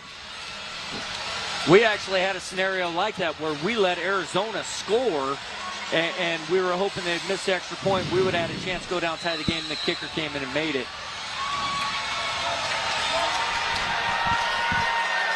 Big play now. 25 seconds left. Barker, he'll run it, and he'll get stopped, and that'll force Quad City to call their final timeout. The question is, did he get back to the line? You got to call timeout here. You got to call timeout. They not have any left. Counting down. Yeah. Well, the official may have been right. The official may have been right. He said that they didn't have any timeouts left. Yeah, that's game. Well, the scoreboard was showing one. I was wondering why he didn't go victory formation, but not everybody was on the same page timeout-wise, and that's how the game ends, and Northern Arizona will be crowned national champions of the IFL. Well, they had a great year, and it's a great story. Coach Moss was fired in Iowa. He was hired 2 weeks before the season, okay, or 3 weeks before the season. And he came in and was really concentrating on personnel, trying to get players in there. He goes 6-6. They're the 4th seed. We're coming out of COVID year.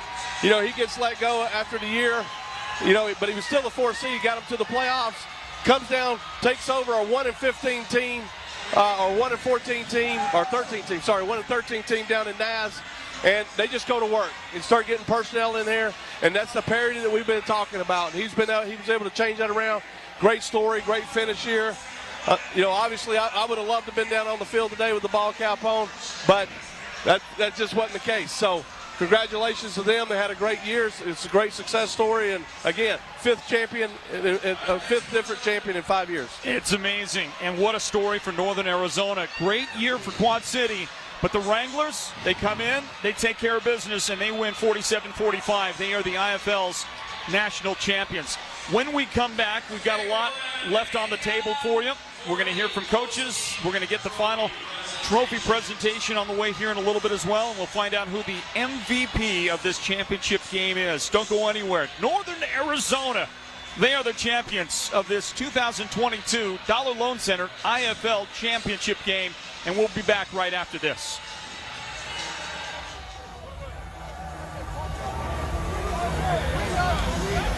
From the depths of the Dollar Loan Center Arena in Henderson, Nevada, and accessed exclusively on the World Wide Web at don'tbebroke.com, I present to you the Loan Approval Machine.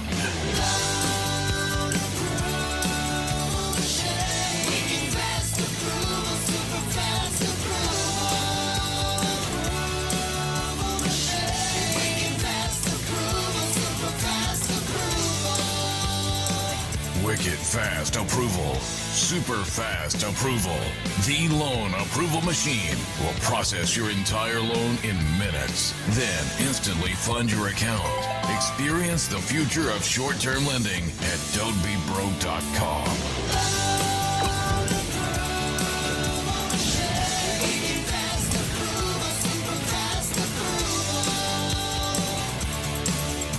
At Freedom Dream Team, we believe in safety first. Freedom Dream Team will evaluate your needs and discuss your potential solutions with you. Your financial future does not need to be complicated. Our team will keep it simple for you. Freedom Dream Team offers educational seminars to help you with strategies for retirement and to help you achieve your financial goals in these challenging times. Educating yourself to understand the basics will go a long way. Give us a call today at 855-221-6200 or visit us at freedomdreamteam.com.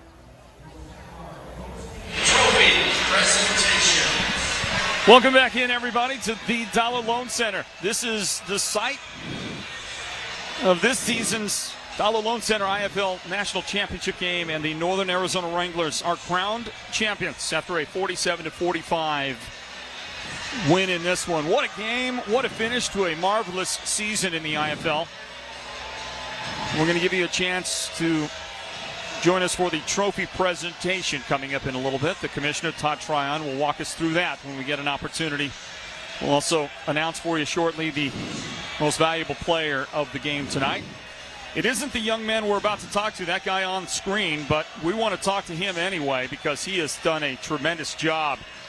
His name is Caleb Barker, the quarterback for Northern Arizona, and he is with Ashley. Ashley? All right, I'm with Caleb Barker. Caleb, IFL national champion. How's that sound?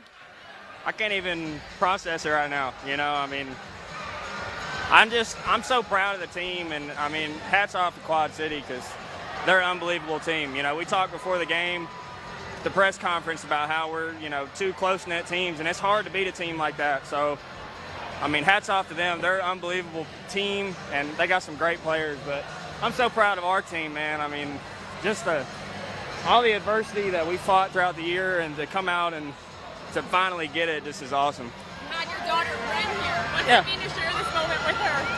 Well, I don't know if she'll remember it too much, but I mean, it's surreal. I can't even put it into words, to be honest. But you know, we all have pictures and everything for her to look back on. And How would you describe the journey of this season, your first indoor season? personally, ups and downs. A lot of learning moments. You know, a lot of low moments where, you know, after that first game, I really wondered if I was still good at football. And, you know, that's the worst I've ever played. So, you know, just learning the game and trusting my teammates to be there on time, you know. I can't even process the thought. I'm sorry.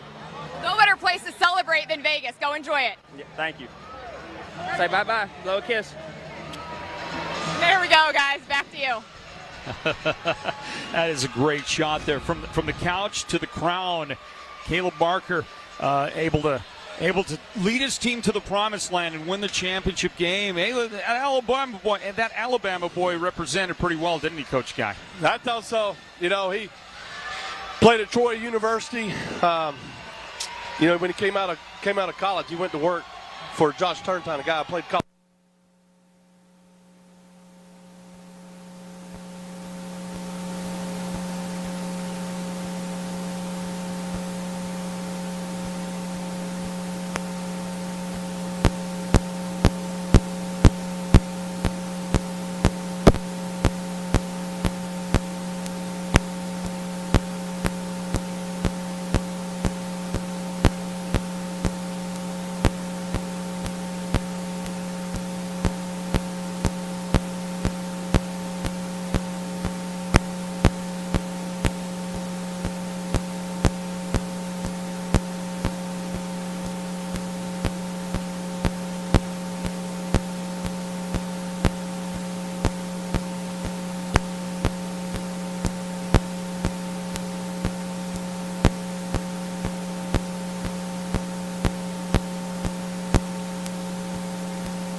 Well, the Northern Arizona Wranglers proudly accepting their trophy.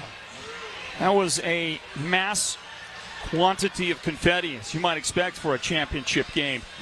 The 2022 Dollar Loan Center IFL National Championship game, and it was a good one. It was a good one. It came down like you wanted to. It came down to the final moments, the final seconds of this, and a proud Northern Arizona Wranglers team. Trey Medlock, the owner, with words down there on the field a moment ago, and I don't know how many times we didn't really get to hear much of that audio, Kevin Guy. We could hear it on the PA in the background, but Trey Medlock was pretty fired up, pretty intense for an owner. He sounded that way. You know, he sounded that way, but, you know, don't forget, the players are the ones that got you there, and you got to give the credit to the players. You know, leadership starts at the top with ownership down to the coaching staff, and, you know, they've done a good job. They've done a good job this year. But just continuing to fight through it. A league built on parity, and that's what you get. You get a number of teams that have that ability to compete when it comes time to a championship. I would liken it to kind of the atmosphere of of March Madness, where you get teams at the end that are pushing and anything can happen. You get the Cinderella story from time to time. Look, Quad City, they fought. They had to win at the end of the season just to get into the postseason. They needed a Sioux Falls team to drop a game at the end just to get to the postseason. And in the unlikeliest of scenarios, they knock off 2 higher seeds, including arguably the best team in the league, the Frisco Fighters, to get here. And they certainly fought. They made it a game. Coach Riggs, what a great season and what a great conclusion. Well, it's a great season for Northern Arizona. When you call me Coach Riggs, no, it's not a great season. But as the announcer, working with you, working with Kevin, and seeing this game, calling this game, that's been a lot of fun. And I think the IFL has really done a great job of moving in the right direction. And I think you'll see more and more teams come in and everyone working to try to get to Vegas. That'll be the goal for everyone, get to Vegas. Quad City got here. Unfortunately, they drop a 2-point decision here in the championship. Let's go on the field with Ashley. Ashley's down with head coach Corey Ross of Quad City. Coach, when you took over this organization, what would your reaction have been when you found out that you were going to be national champions? Well, that was the plan the whole way, and I know people are going to. That was our plan the whole time. We've Coach Keefe and I have been able to put together some success here lately, and that was our plan, and we were able to do it. So hard to do, but that was the plan. Why this group? Well, we just felt like we worked really hard during the off season, and we were able to get a good group of guys in, and we were able to coach them up, and they caught magic. You know, they're family, they're a great team. They came together and worked their tails off, and we're the champions. So I saw Caleb Barker's mom come over and give you a hug. I saw another dad come up and shake your hand and say thank you for believing in my son. Can you put into words what that means? I mean, this is just a big family, and they're our extended family. It just makes you feel wonderful. But, I mean, after winning a championship, nothing's going to make you feel bad, really. Well, you're in Vegas. How are you going to celebrate? I'm going to go get something to eat. I'm hungry. Sounds like a good idea, Coach. Thanks for the time. Congratulations. All righty. Thank you. All right, don't know what he'll be having, but he's going to head for the grub, guys. Back to you. Well, he deserves a little extra tonight. Maybe find one of those famous Las Vegas buffets, Coach Moss, a champion here in 2022. And, guys, from the coaching ranks, let's see how you respond. Couldn't happen to a nicer guy. What a great guy, Coach Moss. Oh, Coach Moss is a great guy. He coached me back in 1999 with the Orlando Predators.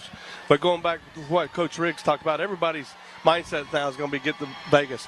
Now everybody's been able to see the atmosphere, see what the league's been able to brought. I mean, I tell you, for me, it's lit a fire under me. I'm going to be very motivated going into the offseason. I'd rather be down on the field calling plays than sitting up here dressed up like we're out of some Batman movie.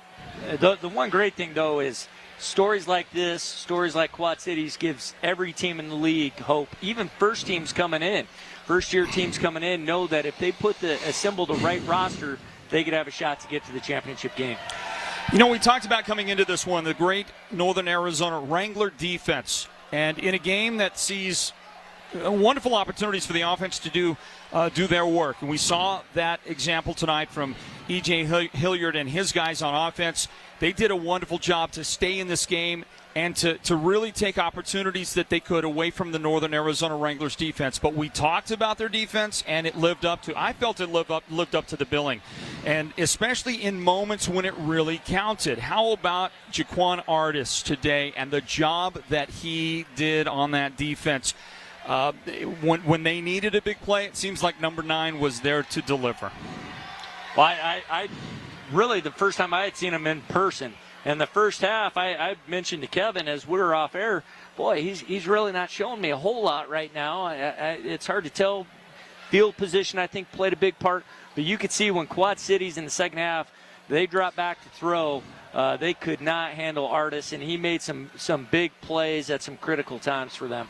Well, I also think that he wasn't a big part in the first half because, Hilliard only had 11 pass attempts. Yeah. Okay, so he was really getting back and taking off running, with the ball. But when they had to get in situations where they had to throw the ball in the second half, Artis showed up, and there he was. He really did, guys. That gives us an opportunity here. We don't have an official lead out here on this one, but you guys talked about it here in the booth, and along with Commissioner Todd Tryon, I think there was a unanimous decision on who this game's most valuable player is, and you've been talking about him. So why don't I give you the floor again, coaches, and make that announcement on the MVP today. It's who you think it is. Yeah, you guys had a Jaquan Artis. Yeah, There's no doubt. I mean, he was a difference maker on the field. You see, he took over the game here towards the second of the half, put him in some long situations. Some of that stuff is timing on downs, whether it happens on first down or third down. But he was a player all year long. And, you know, we lost to him twice this year. But the one time that we beat him, he wasn't on the field. The two times that we lost to him, he was on the field and he made a difference. Coach Riggs, how did you like those moments when, and I don't want to take anything away from the effort by E.J. Hilliard. He really, performed well for his team on offense, but we certainly noticed moments when his attention was focused on the guy number 9 on that defensive line in front of him. Yeah, I think you're exactly right. I think it's Artis made a lot of plays, but he's making plays even when he's not getting the stats. He was really instrumental in dictating a lot of what Quad Cities' offense would do, and it wasn't just drop back and throw the ball downfield or let Hilliard make plays. Let's try to get some quick runs. Let's look where Artis is every time and try to scramble around, and that's the influence that a great defensive line can have. When you have a championship game where 92 points are scored, for a defensive player to come away with the MVP award says a lot about that individual and what he's capable of. What a game tonight. Yeah, but he's got a good supporting cast around him too. Yeah. Jones at nose guard, very athletic, long. I saw him get his arms up a couple times. They've got some defensive backs. They're zone guys. They sit back there, but Coach Keefe does a good job of using them to their skill set. And, defensively play well. But I also want to mention, the game was in the 40s. That's, I think the best games start getting in the 40s and 50s in this game. And, I think Coach Windsor, he did a nice job calling the offense tonight, putting them in some different formations, getting matchups. Hats off to the whole staff. They worked hard all year, and got their first championship. And the gutsy fourth down call. That dump pass to their running back, that Tebow that we called it, that's a play that you have saved, but you don't practice it that often. And so when you execute it in a game, you're hoping for perfection, and they were able to get it. And usually it doesn't work that way. Well, a great game to cap off a terrific season in the IFL. The first time on this neutral site, the Dollar Loan Center in Henderson. Folks, it's been a lot of fun. We appreciate you coming along for the ride here on this championship broadcast. I want to thank my broadcast partners in the booth, Coach Kevin Guy and Coach Curtis Riggs. My name is Floyd Simmons. We will see you next season once again for more indoor professional football. God bless you. Bye-bye for now.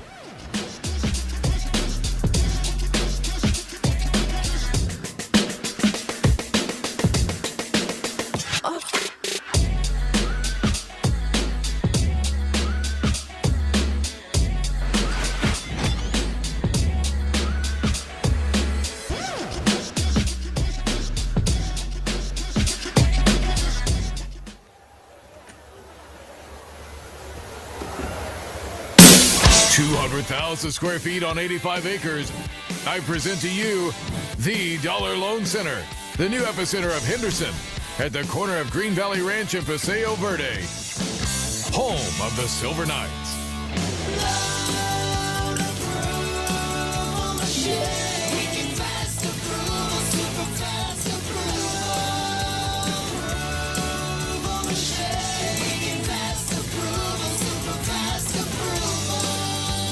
Featuring the loan approval machine, which can process loans in minutes and fund them in seconds. Oh yeah, we also have the Vegas Nighthawks indoor football team, the NBA G League, Ignite, and Craggy Range Sports Bar and Grill. I just love the Dollar Loan Center.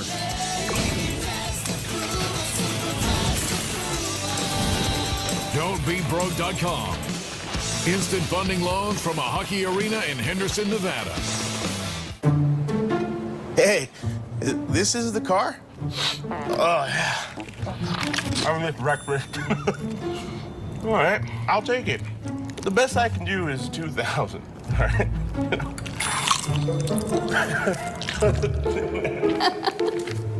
It's okay, honey. While you were out, I got a cash offer from Germain Buying Center, so all we have to do is drop off for inspection and pick up a check. Sell your car in 3 simple steps with the Germain Buying Center.